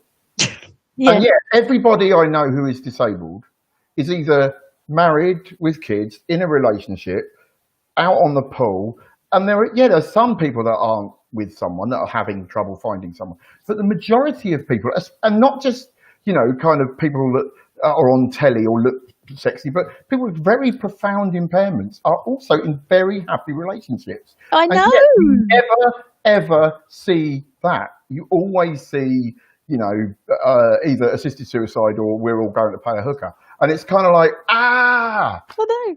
And And I've been married twice, divorced twice. I've had 3 fiancés, and I do know that, and again, it's like another part of the intersectionality, that if I put all my, I get sort of scrubbed up. And you're the same, Mick. I think we present something that seems, I do it because I'm a punk and I'll always put my makeup on, and it is like my war paint and my mask, and I love it. But I've had people say this to me, this discussion about how you look facially, how you move, how you do this, but I think these are all part of the same issue. Whereas we might scrub up in our punky glad rags and put a bit of eyeliner on, then the next person is going to say, oh, Penny, but you've got no movement in your arms, and it's like fighting all these expectations of what you need to do to be sexual. And we all know to be sexual is really not about the isolated parts that you have on your body. No. That is such a myth. I just, I can't believe we're still at that space. The other thing I always think funny, and this will be my last question because I'm being told to move on because there's been a big gap, now there's lots of sex, but we tend to think that everybody who isn't disabled is at it all the while having a great time. And all of my non-disabled friends are normally the ones that have the problems with finding people and being heartbroken. The number of girls, women I know that are like, men are all useless, why can't I find a great guy? And I always think, what you need to do, go out with more disabled blokes. Because they're all out there and, they're fairly nice. Yeah. I won't deny that some of them aren't, but some are. Of course, yeah. And I think that we internalise the idea that there's something different about us. And, we're told that we're not sexy because society says it. But actually, when you go out, I don't think people go, oh, no. Scope saying that, 2/3 of people wouldn't go out with someone disabled. And it's like, well, yeah, because you've asked them a separate question. You haven't said, this person is really great, really nice, you get on, you have a lot of shared experiences. Yeah. If they're disabled, would you go out with them? They just go out with someone disabled, and the answer is, well, no, probably not. I'm sure because they're also not confronting the basic sort of discrimination about disability in that question. I totally agree with that, Mick. Those blooming surveys they do, was it that one where it was with the Observer? Maybe it was the Observer and Scope, I don't know, but it was the same where, and when you unpick these surveys, you find, it's always worth doing, everyone out there, you find that the questions are just totally banal and dead end. You just don't go for it. But without being funny, if you ask someone from the north, would you go out with a southerner? There would be a large number of people that said no, and yet they would when they met the right person. That's the point. Exactly. Yes. So anyway, with that, wonderful Penny, it's great to see you again, and keep writing. Looking forward to the novel, and let's hope we can get you writing some stuff for television soon, where we. I'm going for it. Where we see a realistic portrayal of disability and raunchy punk sex. I'm trying all the time, Mick. I can promise you. As we speak, it's in progress.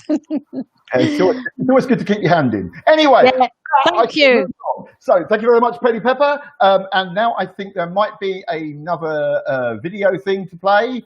My running order is just completely gone now. So I'm just, but hopefully we'll get back on track after this. Thanks, everyone. Some really great stories there about how we can use tools and objects to live independent lives. And stories themselves can be really important too, whether it's personally or whether we connect with others and become part of theirs. Stories help us to understand our shared experiences and make sense of the world. And who tells them can be really important. Back to Mick.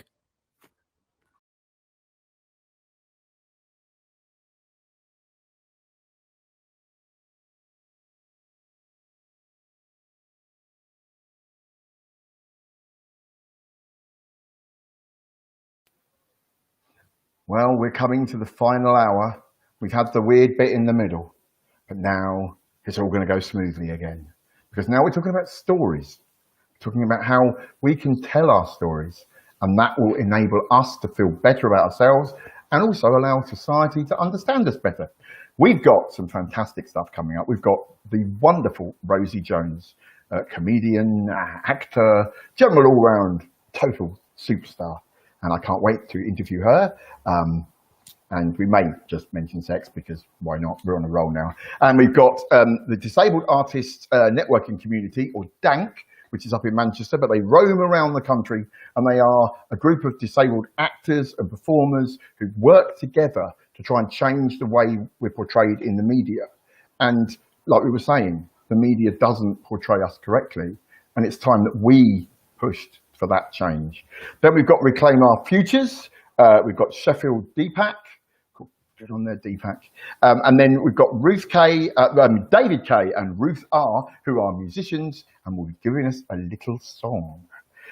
So that's all coming up in the next little bit. Like I said, my running order is completely out the window now, so I don't know if I'm introducing Rosie Jones or not, but I think it might be another pre-record, and then I think Rosie comes back and it all gets funny, folks.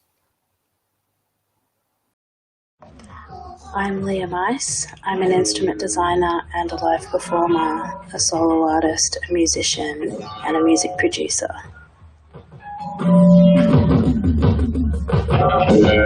When I perform live, I play electronic music, and I also perform large sculptural digital instruments that I design myself.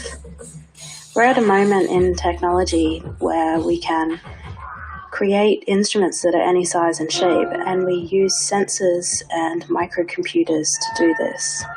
Using this technology, we can create new instruments that have never been made before. But we can also use this technology to modify existing instruments to make them more accessible. Everyone is a musician. Humans have been making music since before we could even speak, but musical instruments are not designed for everybody. In 2018, I worked with the OMI Trust to try to design a new version of violin that could be performed with only one hand. The idea was to modify an electric violin so that it could be performed just using the bow, and to change the tones. Instead of using a hand to press down on the strings, the performer could sing the notes, and the audio of the string could go through a microcomputer which would recognize the notes sung by the performer and would pitch shift the tone of the violin to match those notes. And it's possible to do this without perceivable latency, so it sounds as though the violin is performing those notes. Of course, it's not a perfect design. The performer still needs to hum. But what a project like this does is open the doors to different ideas that could tackle this problem, and to open discussions about musical instruments and the solutions to create more accessible instruments.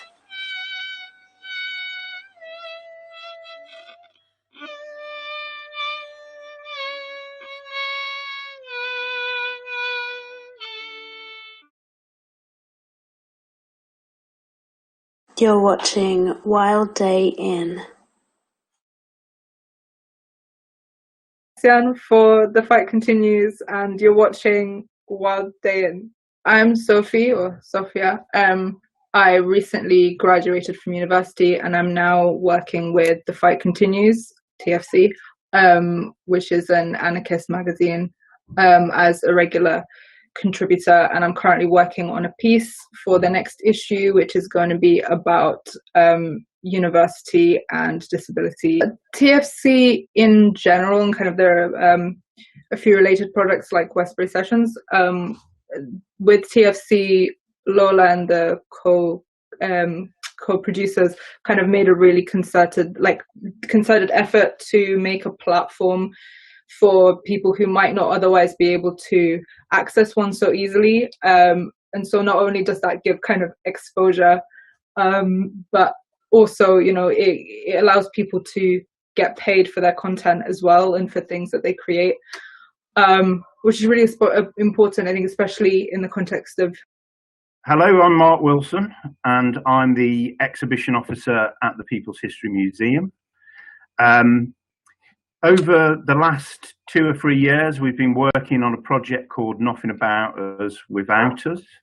And the project really looks at kind of telling those kind of hidden histories of disabled people's activism. So it's really important for us that we're not the ones telling that story. I'm Jenna from Greater Manchester Coalition of Disabled People.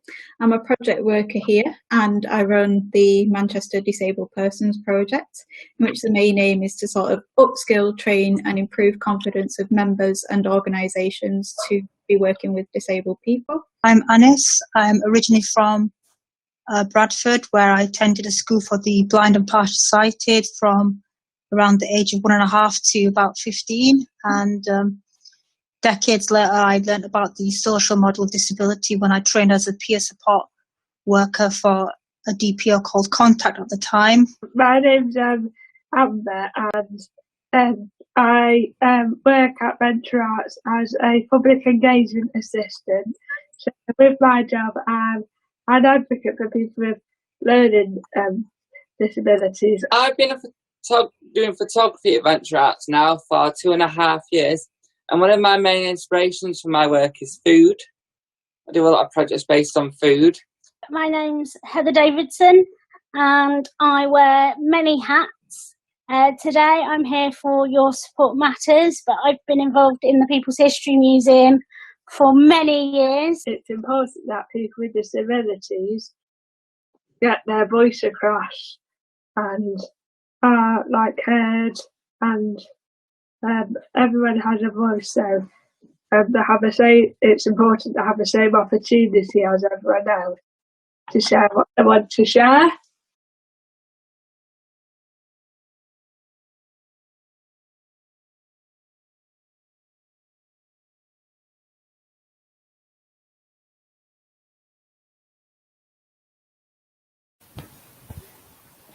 Yes, we're back. Things have gone a little awry again because sadly Rosie can't be with us. So what we're going to do is play some videos. You're going to have a bit of me, yes. But I think you'll agree it's been a fantastic first go. This has been a great day. You've seen loads of stuff to try, and we've had some proper, real discussions.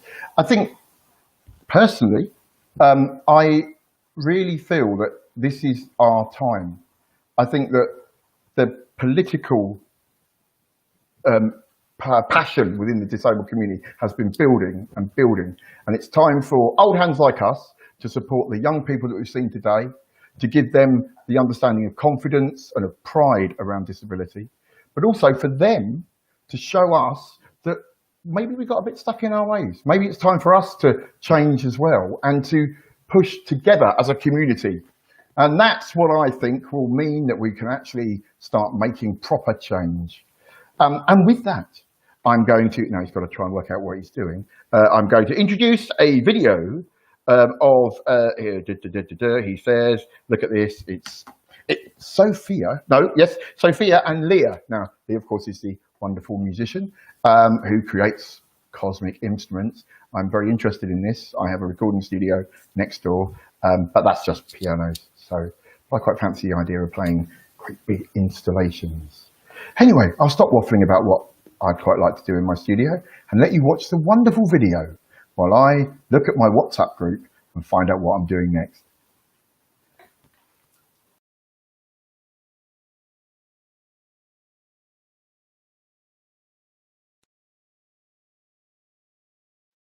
What I'm doing personally is making large-scale digital musical instruments that are gesturally performed and of sculptural and artistic. And, you know, I perform these live. I perform live electronic music, and I think of it as a really unique way to be performing music, is making the instrument myself. The thing about these technologies is it's the same technology that can be used to modify an instrument for somebody who has access needs, or to just completely create a new instrument that doesn't exist yet. And so in 2018, I collaborated with the OMI Trust, and the goal was to try to come up with a concept for a one-handed violin so that anybody who has access to using one hand could perform the violin. It's still a concept which needs a lot of development, but it was a great project to work on. And the way that it worked was the performer would wear a neck microphone, hum a note, and bow on the violin, and the violin string would be automatically pitch shift to the note that the performer was humming. In this way, the second hand isn't required for choosing the tones on the violin. And that is using sensor technology and microcomputer technology to automatically pitch shift the tones without any perceivable latency. So now that we have this amazing technology, we can really be embedding it in all kinds of instruments or designing completely new instruments. It's a fascinating field. Right now is the moment to be getting into it if you're interested in it. And there's so many resources online. Where is this going? This is going everywhere. This has no limits. There's companies right now working on taking controllers for moving around with wheelchairs and using that to control musical instruments, so that if somebody's range of mobility is like in one group of muscles, you know, that the instrument can be designed around that. We can hack things that we already have control over and can change them to be musical instruments. And as you were saying, you know, our communities were telling stories. We're telling stories through music. Well, our instruments tell stories too. Our instruments tell stories of who made it, what they think music is, and who they think music is for, and who they think a musician is. And we're changing that, and we're telling our own stories. What I think is really important is, if you have an idea, just get started on the idea with what you have. If you're always waiting for the perfect tool or the perfect, you know, maybe wait and save up for whatever you need, your idea is going to just get further and further away from you. You can start today.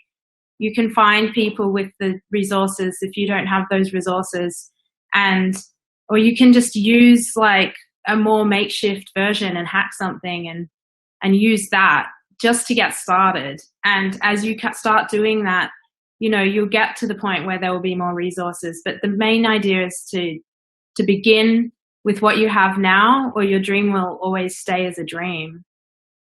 The options can be limited in a lot of cases. I know definitely in my case, the options for how you can make your income and how you can work are quite limited. And so platforms which kind of actively make it easier for you to get stuff out there and also to earn from that are really important. So what is the story? You know, if we're not one group, kind of what is the story that is out there about disabled people in the UK in the 21st century? Kind of what is the story that's being told? What do we hear and see reflected back at us and out then at the wider community?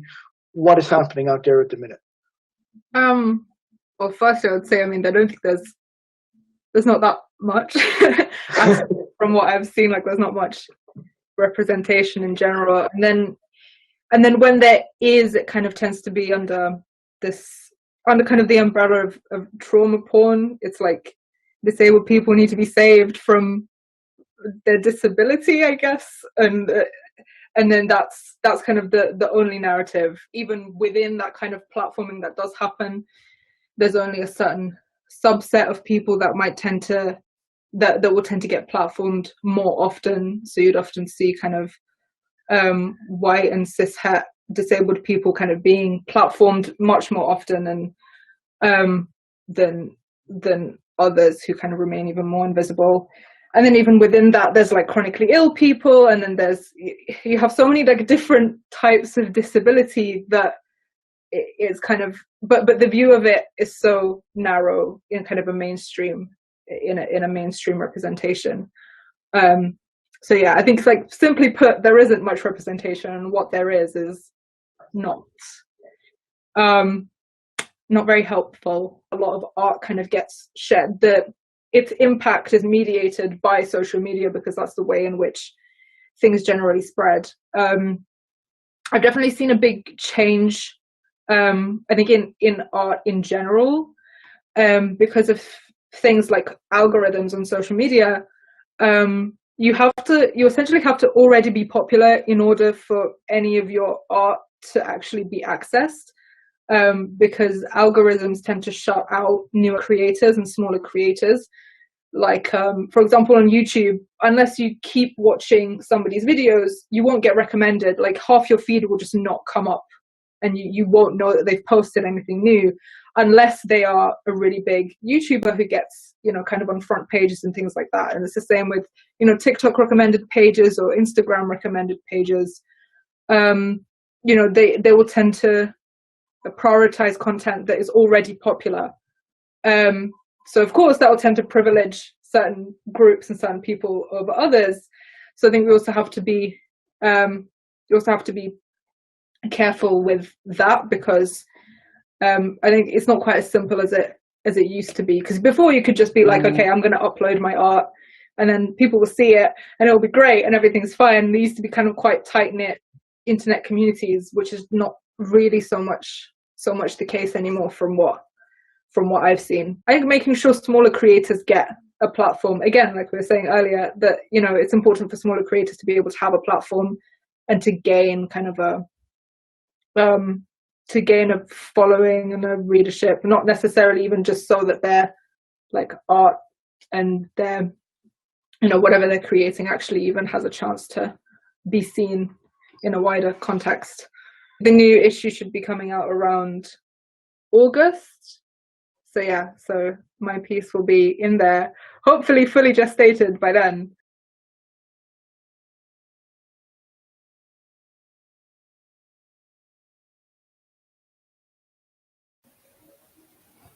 There you go. Two very strong films, both about telling stories and about thinking about the broader kind of community of disability. I think it's really important for everyone to remember that just because someone appears to be one thing, it doesn't mean they don't appreciate other elements of other people's impairments. People tend to say to me, oh, well, you're a wheelchair user. And it's like, yes, but I live with chronic pain. And there are other elements of my impairment that mean that I do understand what chronic illness feels like, or what so I mean, we share more than the external obvious impairments that we have.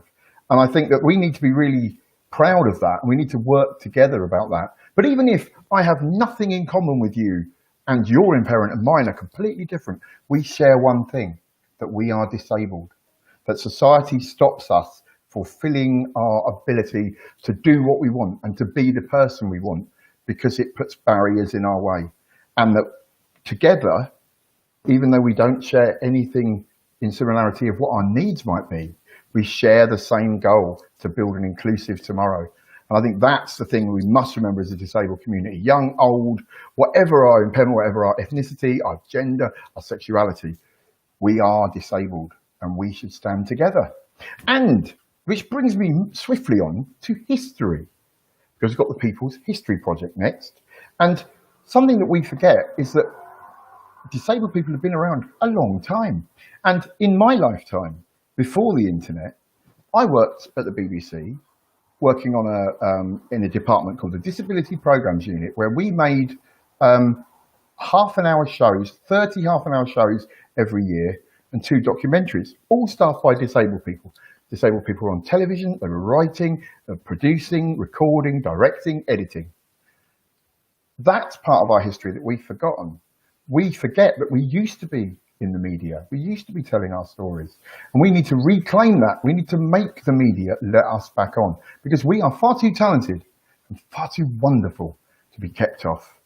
And so with that, I will now move on to the People's History Project, where you can find out how you can get involved and tell people your history too.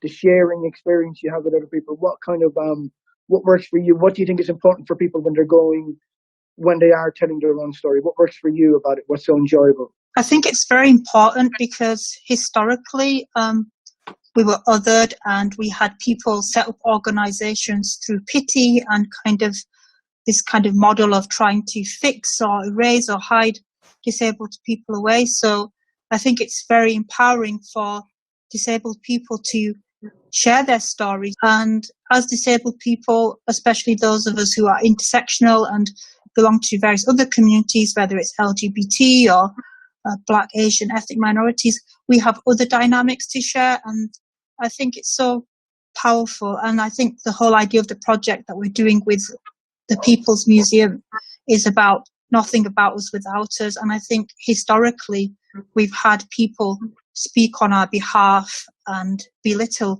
our opinions and ideas. And I think this self-agency and this ability to share our experiences, that we can shape our own futures and we know what's best for us. In a lot of things I do, I'm the only BAME person in a lot of projects. And when I try to politely explain or question why management is predominantly white, people take offense to the term white privilege. That's why trying to write a fact sheet in Easy Read to explain some of the roots of colonialism and why we need to be giving BAME people equal spaces. I myself doodle, and a lot of my artwork I'm hoping to do with Dada Fest in Liverpool, which are very supportive.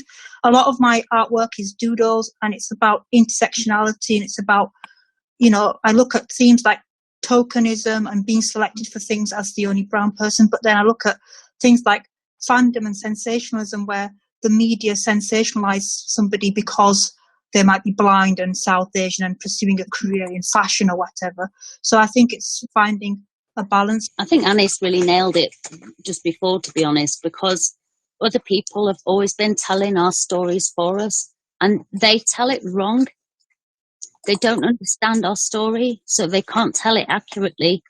And they all have their own vested interests in our story. Where when we tell our own story, then we give an accurate version of what's going on from our own perspective. And it's always been important because that goes back as long as since we exist in historical terms as a distinct group of people with impairments who are discriminated against by society. So yeah, it's always been important, and it's also important we tell those stories so that we are not forgotten. So a lot of the music I do is about people's movement activism, and that a lot of the songs are from different protests, campaigns that have happened. And the idea is to keep those stories alive by putting them into a piece of art so that we can remember them. I think when we bring that music back out and we play it to people that have been there at the protests, it also helps us raise our power and pride. So also, because most of the work I do isn't really aimed at non-disabled people, actually. It's aimed at our own people, because we need to raise our own power and pride and our own awareness and work on ourselves first and foremost. So yeah, we need our own voices in there, not just everybody talking about our story. Yeah. Gemma, again, just maybe a slightly more nuanced version of that question is kind of your role as an organization is to kind of, advocate those stories and kind of, try to navigate the relationship between those stories and what's built in the world around them, and try to kind of make sure that that relationship is balanced in terms of power dynamics and, access and inclusion and all that. So kind of what is the current state of that story, in the sense that, what we are hearing from our community and how that is being translated, transmitted, understood from a position of kind of, you kind of bridging both of those things and kind of having a unique perspective on it. Having a look at current climates with regards to sort of everything going on with COVID-19.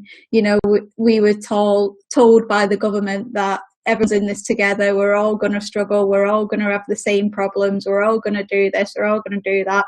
But actually, when you look at it, people who are living in care homes, disabled people who are living in care homes, have fared a lot worse in this scenario than those people who are living independently. Also, there's a lack of accessible information around COVID-19. There's also digital exclusion that people haven't thought about. So where are we getting all these updates? We're getting them online. I think there's like 60 to 70% of disabled people can't actually get online, whether that's due to a lack of funding or a lack of training or something that's going wrong. They can't actually access that information, that very vital information that everyone else has got. It's a very interesting idea, us as a community, because it sometimes feels like it doesn't have an identity in the same way that, say, you would look at the LGBT community, because I have, like, I'm very intersectional in the same way that Anis was talking about, in the way that I've got sort of bits of my identity in different sections. And the LGBT community, it can sort of be like, well, you can be like you can have sort of a commercial identity, you can have an activist identity, you can be in the arts scene, do you know what I mean? Like, it's got all of these parts. Whereas as a disabled person, it doesn't always feel that way. Do you know what I mean? You're always just sort of sometimes arguing for your rights as a disabled person, but you can't just go and enjoy going and seeing a disabled artist or a disabled play, or like, it's not got that same sort of energy that it would be going and seeing LGBT plays at Edinburgh Festival. Like, it wasn't really a category when I was looking through the Fringe magazine to go for my 30th birthday in the same way. I mean, ringing people like during this time, and the Shane said that the same is like the Venture Arts, like Venture Arts are doing like a lot of amazing work, and they do that lots of Zoom calls to check in with the participants and to see how they're doing, and like they ring people to see how they're doing, because some people that attend Venture Arts have been there for ages, so we want to make sure that they're okay during these uncertain times. I think probably we need to start using sort of maybe a combination of the older techniques we used to use as well as the new stuff. So what I'm hoping, so in a post-COVID world for most non-disabled people, unfortunately, I think everything's about to go back to in-person. And all the things they could suddenly do that they wouldn't do for disabled workers will now be impossible again, because as soon as non-disabled people don't need it, it's going to go. But I would hope in disabled people's own organisations that we will now continue ahead to use some of the technology that we weren't all using before. So I think GMCDP is a good example. We've been a little bit hesitant over the years around home working, around use of technology, and some other organisations that are further ahead. So I'm also involved in a national group, Disability Arts Online, and we have a remote office. So that group operates quite differently, and it would be quite normal for us to involve someone who can't attend through Skype or another medium. Whereas I think in a lot of groups that hasn't been standard. And what I'm really hoping going forward is that what we've kind of been forced to get used to and learn through this COVID pandemic, we bring forward with us to those meetings to include people who can't attend, because there's some real benefit to that. But at the same time, whilst people like me have been to more meetings in the last 4 months than I've been to normally in a year, because I can't physically manage it. So I've been at every meeting there is. People are sick of the sight of me now. But for some of my colleagues, this is a completely inaccessible format. So they were able to turn up before more often, but now they can't come. So what I'm really hoping is going forward, Andy, that we'll use those two different strengths that we have and work together more to have people joining by remote as well as in person for those people that need it and that are always going to find that more accessible, you know, and that'll help us write that next bit of our history, you know.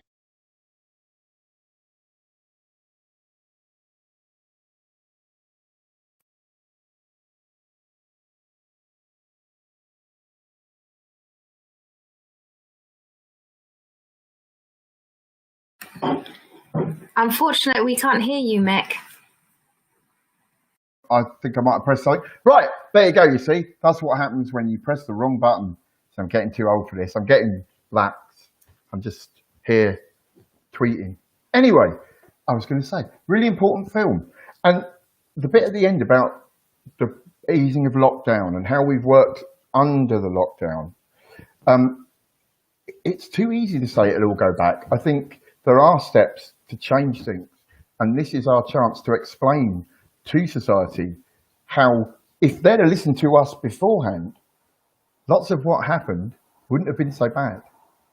The world, an inclusively designed and inclusively run world, wouldn't have had to lock down the way it did, would have been easier to come out of lockdown. And I know that's what I'm doing a lot of, focusing on trying to explain to people that, listen to us, we know what we're doing. And now's our time. It's nearly time to go. We've got one more film, and then I go, and then a little bit more film, and then over. And it's been fantastic. And I really think that what we should do is make this a regular thing. We've been saying we can't get on the media, we can't get our stories out. So let's use a medium like this. Let's be wild about telling the world who we are, what we do, what we love, what we don't love, and explaining that being disabled is wonderful. I think so. Right, well, that's my political waffle. There you go. That's my attempt at a party political broadcast. It's not very good, really, is it? More of a just boring, dull thing. We've got a fantastic load of films coming up now. We've got Dank, and I know this is very funny. We've got Reclaiming Our Futures, Sheffield Deepak, and then we've got a fantastic song from David Kay and Rita R. before the wonderful Paddy says goodbye. So,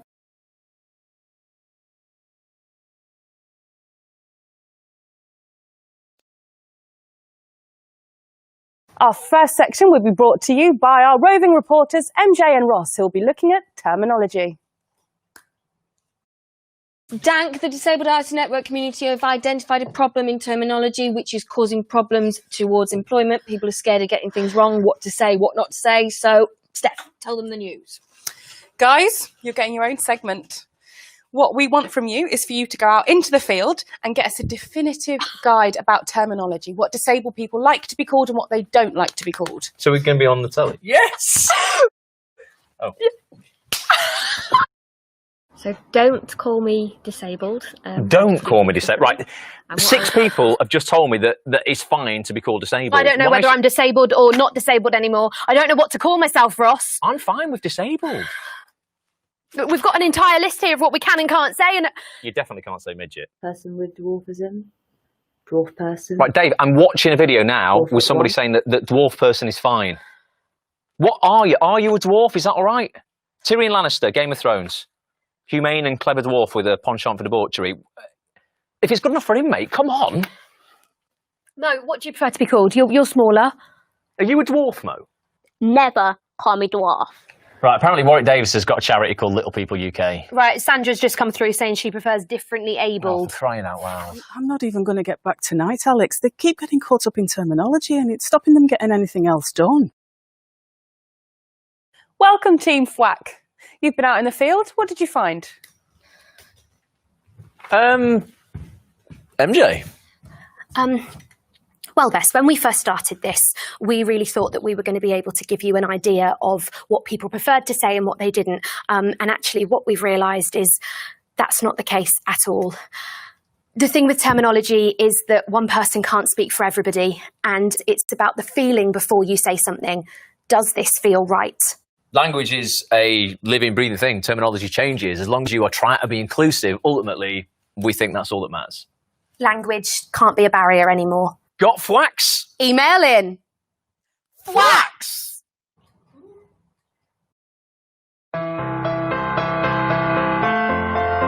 What is the difference between social care and independent living?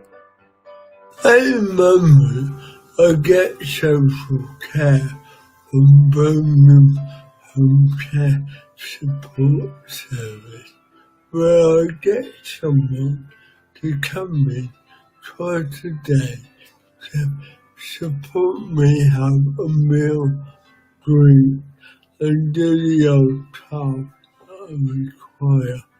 I don't know who's coming. I'm not always sure when they're going to arrive, to be honest. And this is social care. Independent living is important to me because it's my life. It's how I live from day to day, and how I plan for my future, and how I build relationships, and how I have choice and control and can make the decisions that are right for me so that I can get out there and participate and contribute to my local community and the world around me. Now, independent living to me is having your own place, going on holiday when you choose, and having control over your decisions, with the occasional input from people if you need their advice. In my experience, I feel that the understanding, thinking, language, decisions, and the focus of social care is to view the support I and others need to live an ordinary life is being looked after. Social care is support that is provided to you and people coming into your house to do to you, and the list of the things that they can support you with is quite minimal. And social care needs to really sit up and think and sort themselves out, because social care is a mess. Too often, both social care and health assume I have no life of my own, and that I should just fit in with their rules and structures and timetables.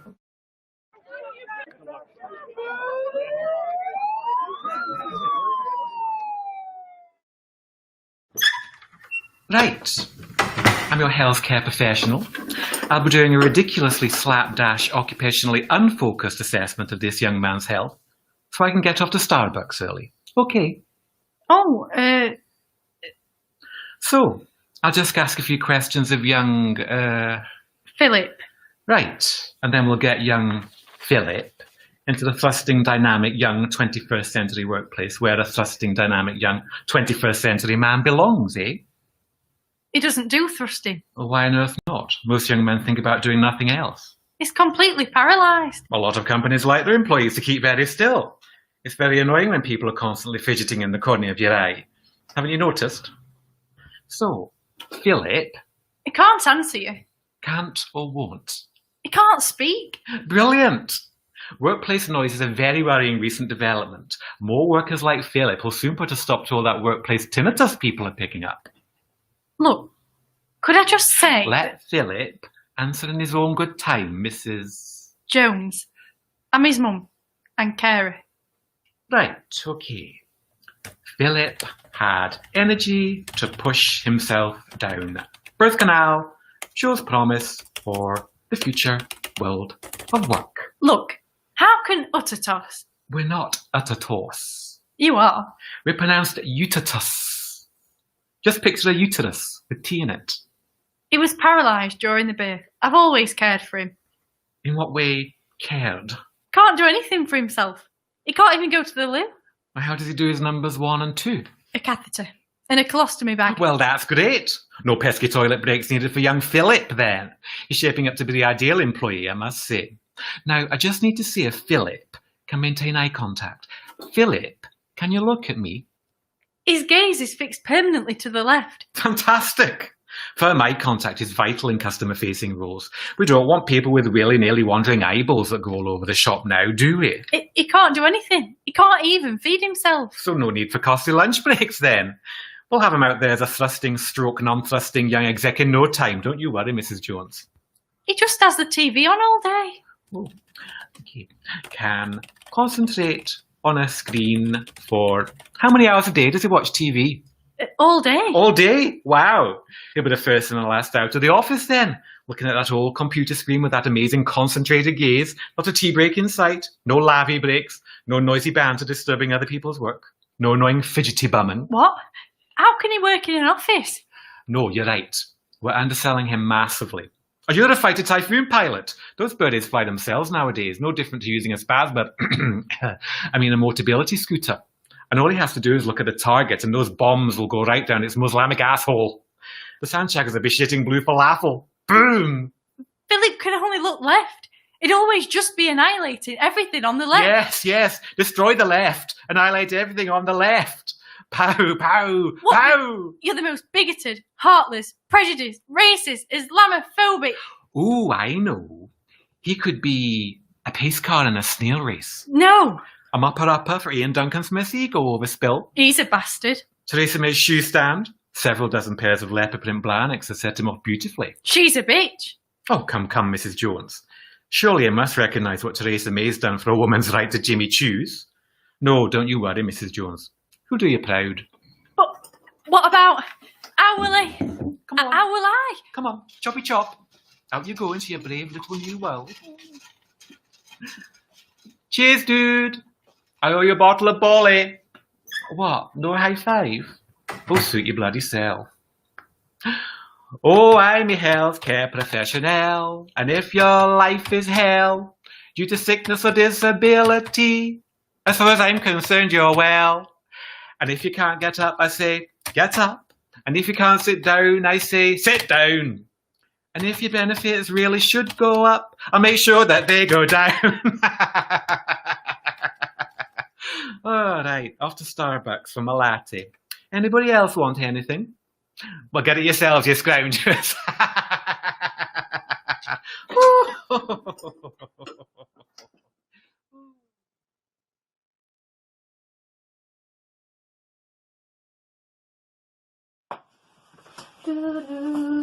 Hello. Hi. I'm Rita. Rita Resistance. I know this is a bit of a long shot, but has anybody seen my friend Dave? He's my best friend. You know him, he's really, really tall and he wears a raspberry beret. No? Oh, I'm so lonely without him. I've had nobody to sit and ignore the football with during this lockdown. No, he's not one for football, our Dave. He's not one for shopping either, no. He's one of those arty types, yes. Our Dave is a writer. He is. He writes LGBTQ plus sci-fi fantasy. He does. And he's very, very good. In fact, he just won an award. Yes, before the lockdown, he won an award and was supposed to go to Barnsley to pick it up, but his mobility travel pass never got approved. No. In fact, it worked out cheaper to go to New York and attend the award ceremony there. Oh, I've never been so proud as I was when I stood waving him off that day. And he was doing so well. Until he called me in a panic. Rita! He says, Rita, I'm lost. Oh, calm down, sweetheart, I said. Use your Google Maps. I can't, he says. I've used all my data on International Grindr. Of course, I did try to remind him, between the screams, that I've got dysgraphia and I'm the last person that would be able to help him in this sort of situation. But the phone went dead before I could, and I've not heard from him since. No, in fact, the Interpolis just emailed the other day and they said, can you send a recent photo of Dave? And I did actually got a perfect one. I says, from we went to Nando's a couple of months ago. Yeah. Well, they emailed back. They said they can't use it because Dave's holding a little cock up to his face, which is unusual for our Dave. But they also said whether he comes back or not, we've both still got a lifetime ban from Nando's. And they also said, you know, some people just don't want to be found. And it's so true. It really is, isn't it? I mean, that's how I feel every time I think about the Department for Work and Pensions. Yeah, in fact, I should tell that Interpolis to get the DWP on the search mission, shouldn't I? Because those little brown envelopes will find anyone, anywhere. I know. Oh, that reminds me. That's why I'm here, isn't it? I was going to do my new song for you. Just a second. I'm Rita Resistance, and this song, much like your job centre appointment, is not to be missed. They tried to make me go to ATAS. I said no, no, no. Feeling so sad, assessments are bad. I won't go, go, go. Depression makes me cry as the envelopes pass me by. They try to make me go to ATAS. I won't go, go, go. I'd rather be supported to live. Ooh, there's nothing I won't give. There's nothing you can teach me that I can't learn from Mr. Oliver. We organize as a class. If you don't like it, you can kiss my dialectic. They try to make me go to ATAS. I said no, no, no. I'm feeling so sad, assessments are bad. I won't go, go, go. Pressure makes me cry as the envelopes pass me by. They try to make me go to ATAS. I won't go, go, go. Man said, why do you think you're here? I said, I got no idea. Gonna lose my payments, but I'm always keeping Deepak near. He said, I think you'll find to work. I said, I think you are a fucking jerk. He tried to make me go to ATAS. I said no, no, no. Assessments are bad. I'm feeling so sad. I won't go, go, go. I don't want to go through it again. I just need a friend. I'm not gonna spend 12 weeks waiting to see if I can afford to eat. And it's not just my pride, it's 'cause I've got you all on my side. You try to make me go to ATAS. I said no, no, no. Record every word. This is absurd. I won't go, go, go. Pressure makes me cry. Under these envelopes I die. You try to make me go to ATAS. I won't go, go, go. Thank you.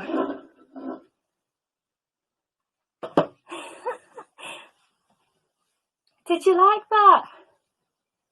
Well, you can join me in a couple of months' time when it's safe outside your local assessment centre, singing it over a loudspeaker. But in the meantime, remember, Rita says, resistance is never futile.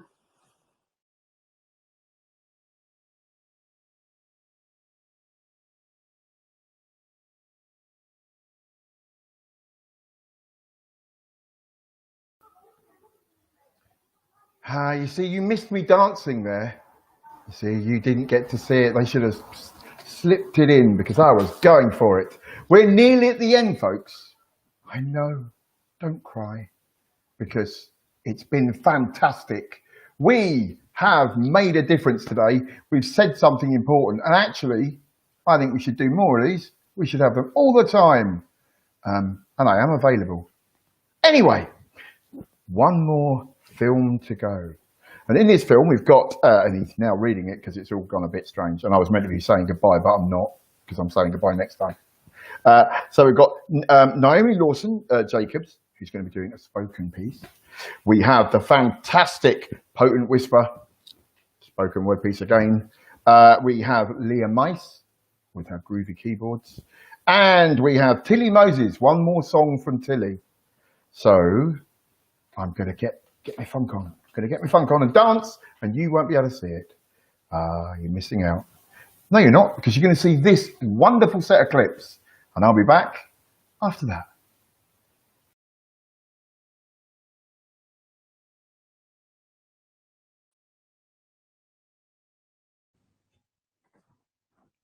Hi, I'm Naomi Lawson Jacobs.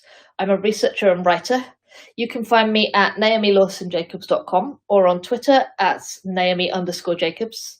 And today I'm going to tell you a story about disabled people and stories.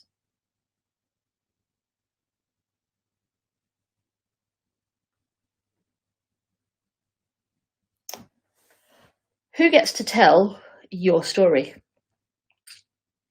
Paul Hunt lived in the Lacour Cheshire care home with many other disabled people. They are the heroes of this story. And no, let's say it as it was. They didn't live there, they were incarcerated there.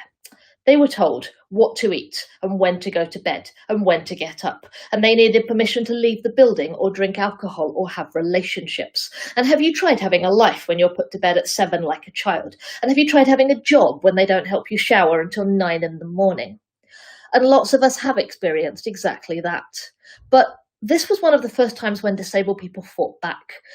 And the story of the Lacour Cheshire home is a key moment in the history of the independent living movement. But there's one story from that home that I never heard until more recently. It was the 1960s. Paul Hunt and his comrades wanted their story told. They wanted the truth of their living conditions to go public. And they asked for help from researchers because researchers tell the truth, right? They reached out to 2 experts in group psychology, Miller and Gwynn. They are the villains of this story. Feel free to boo every time I say their name. I know I do. These researchers got funding, quite a lot of money, to study Paul Hunt and his comrades and their lives in the care home, and to tell their story. The story that Miller and Gwynn eventually told was not the story of Paul Hunt and his comrades. At least it wasn't one that they recognised. The researchers told a story of selfish residents demanding control over their own lives. They called Paul Hunt and his comrades incurables, and they said that the residents should be encouraged to accept their living death in institutions, with the strong hint that they were probably being shepherded towards the real death that was maybe what society really wanted for them. Paul Hunt says, long before publication of the research findings, it was clear that we had been conned. It was clear that Miller and Gwynn were definitely not on our side. But he says they weren't really on the side of the care home managers either.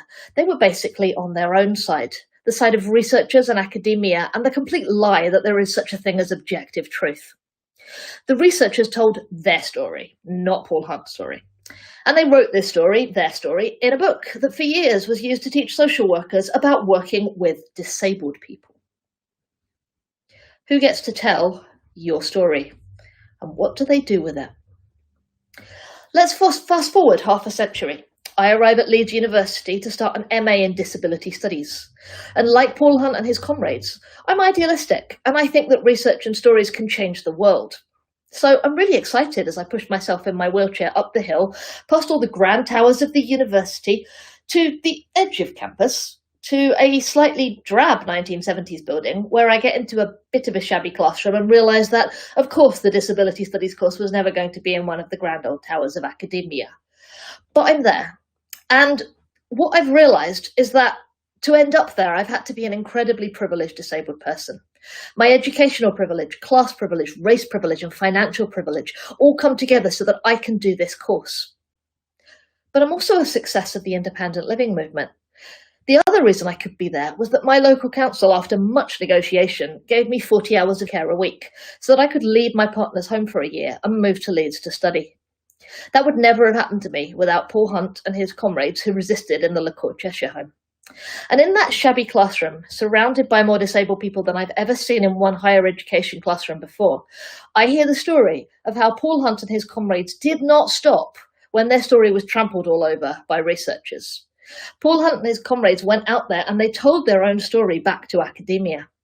And I heard how that story started a movement that has led to some disability research being done very differently in academia, with some efforts for researchers and disabled people to come together and really to tell the story of disabled people.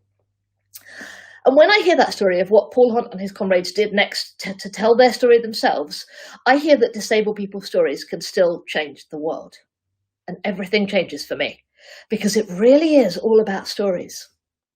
Who gets to tell your story?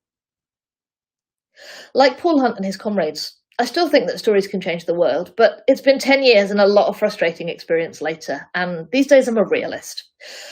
And I know that our stories are controlled by some very powerful people with some very powerful interests.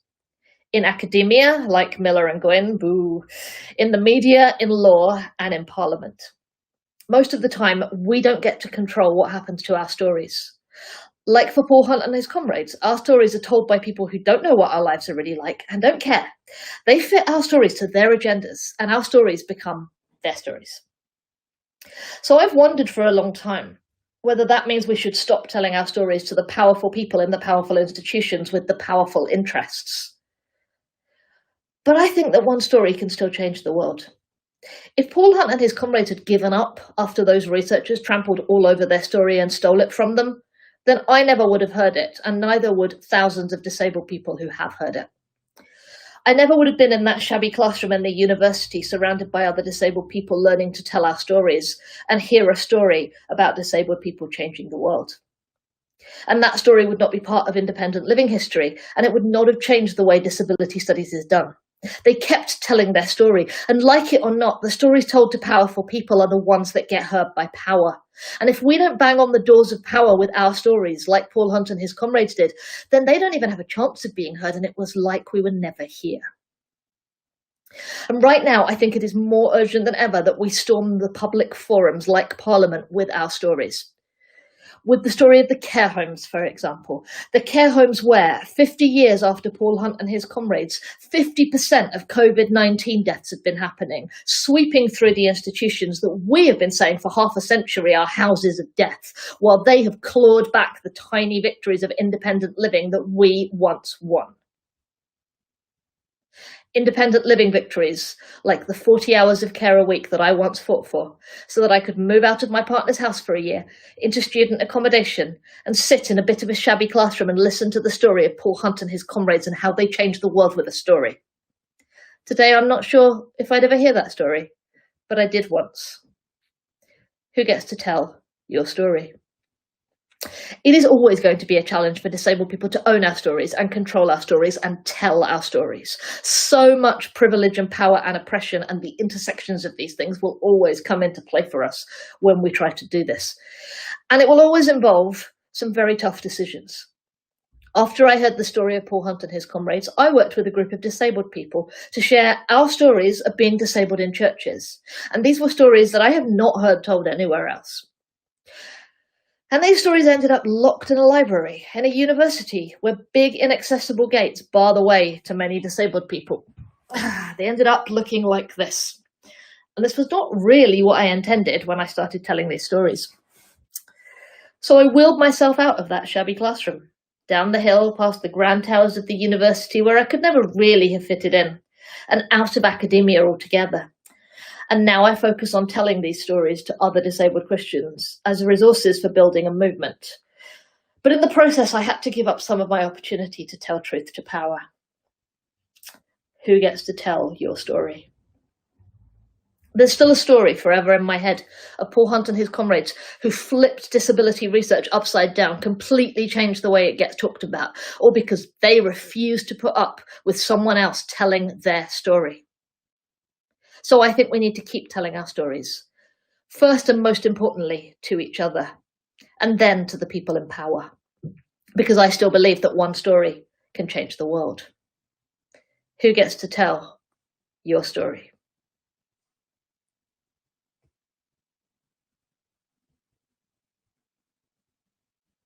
You're watching Wild Day In at wildaboutculture.com, at wild_crips on Twitter, and hashtag wildaboutculture. They said it was a crisis of a global scale. They said we had to help the banks. They're too big to fail. If we saved them, the economy would cave in, so we bailed out the banks instead of sending them to jail.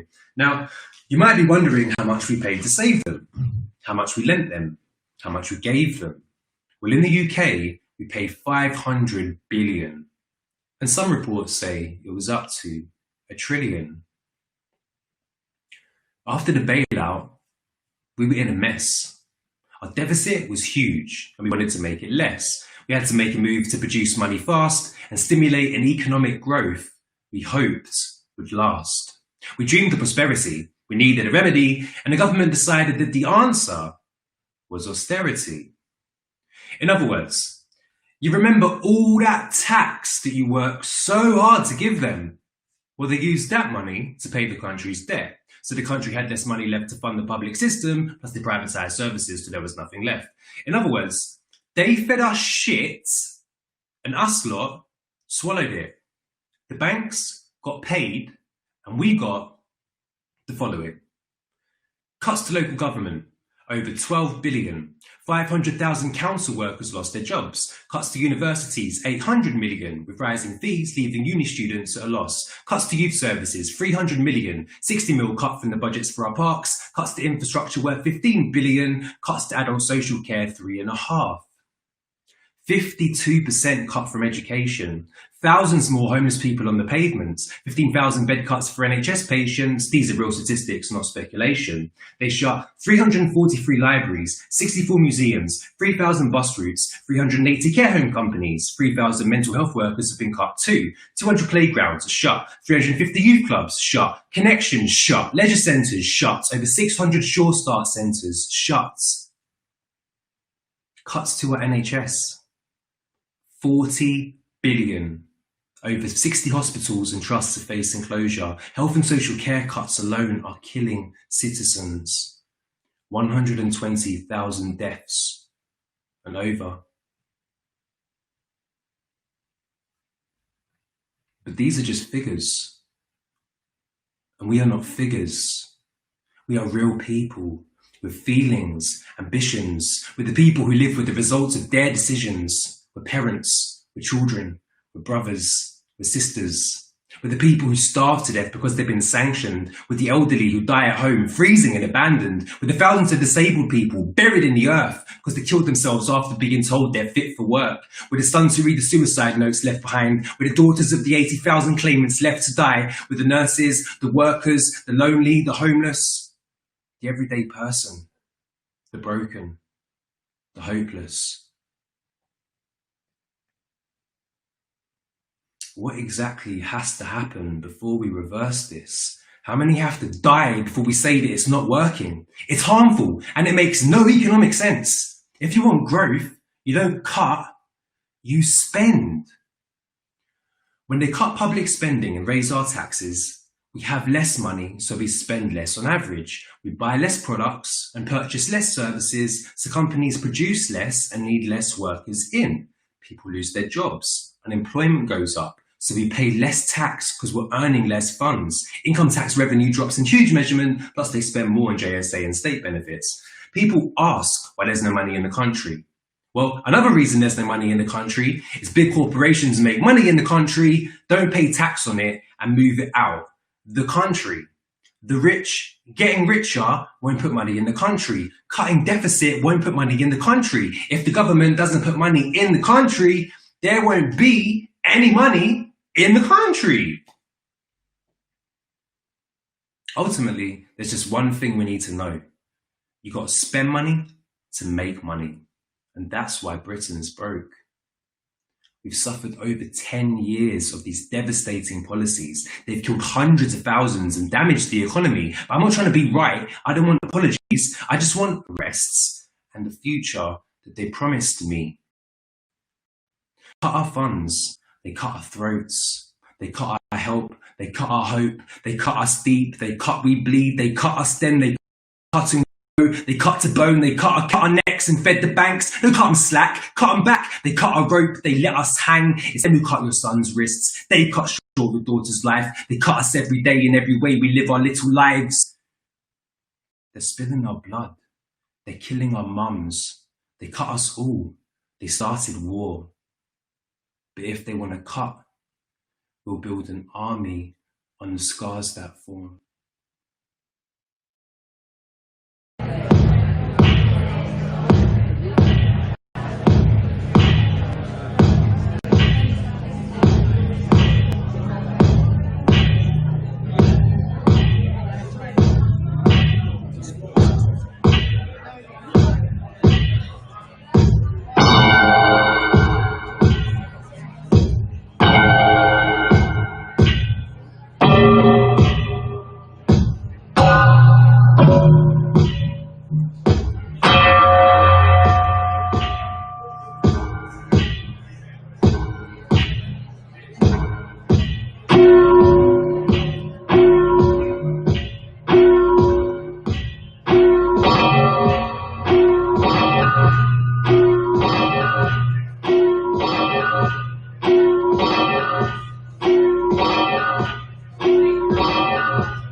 So I'm going to sing a song from my second album now.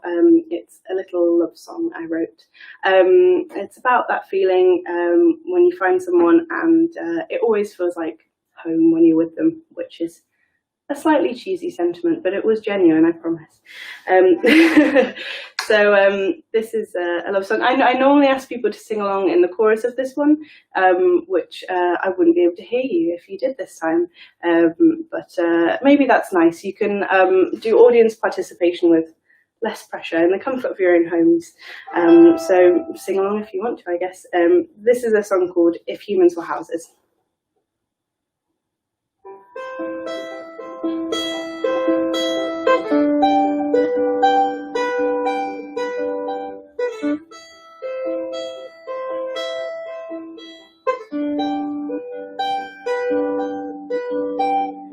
I laugh so much these days, they all say just as much. All the worry and the pain you see is softened by your touch. And if humans were houses, then you would be my home.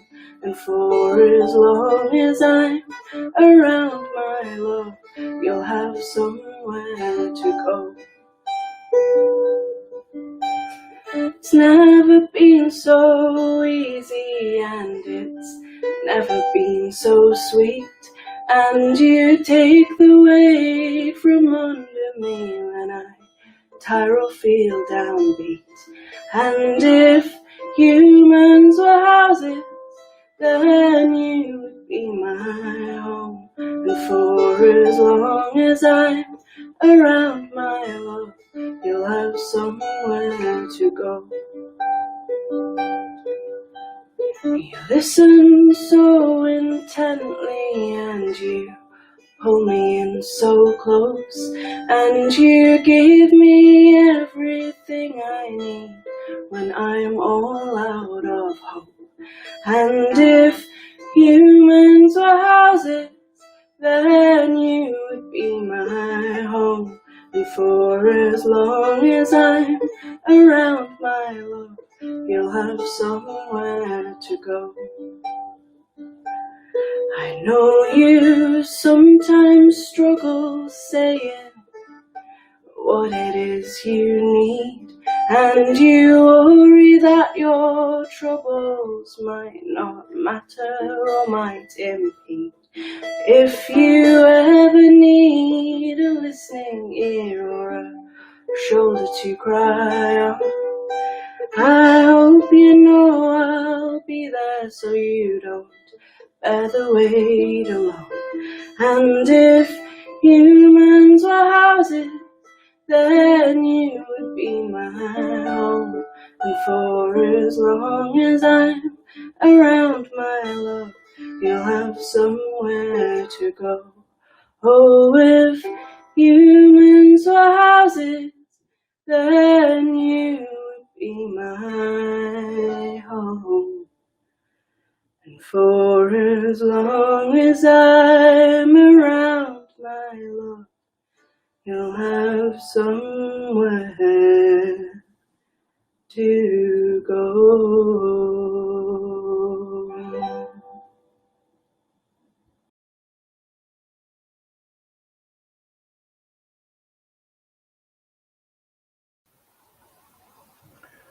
Well, my wonderful wilders, it's time to say goodbye. So that's it. What an amazing event this has been. We've seen some great stuff. We've had a few gremlins with poetry and sport and politics. And it's been a perfect afternoon. I won't deny that I possibly shouldn't have gone out last night because the hangover did kick in about half an hour ago. But I'm feeling energized. And I have a long list of thank yous. We've got to say thank you to Dan Mancina, Lily Rice, Tilly Moses, Leah Mice, Martin Ridley, Potent Whisper, Penny Pepper, of course, Albert, Hot Octopus, Robin Wilson Beatty, Perma Stunned Gaming, of course, Project Impact, Access Tog, Naomi Lawson Jacobs, the wonderful Dank, and of course Deepak. And then we have the people that made it happen. Andy Green, thank you so much for asking me to do this, Andy. It's been fantastic. Ellen and Catherine and James and all the backroom magicians that were hitting computers with hammers and making it all look almost seamless. And then we have the wonderful BSL Terps. We have Sam and Nikki, who you've got to admit have gone above and beyond today. Because I'm amazed that they're going to go and put their hands in ice buckets for a very long time. And someone else that's going to need to put their hands in an ice bucket is, of course, Julie, who's been doing all the closed captioning. So they're all there with their hands throbbing. And, of course, the last people to thank is you. You've made it. You are what we put this on for. And we hope that you had a really great afternoon. I know I did. And I hope that when we do more of these, you tune in again. Now, go out. It's a nice day. Go out into your garden if you've got one. I don't, so I'm going to hit the sofa and vibrate gently. And so that is it for the Wild About Culture afternoon. I'm Mick Scarlett. I've had a great time, and I hope to see you all soon, whether it's doing something like this or out trying to get a fairer and better world for everybody. So, with that, I bid you all a wonderful adieu. See you soon.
This is an instrument that I made. It's called the prison bow. These tracks that from my album called The Sampler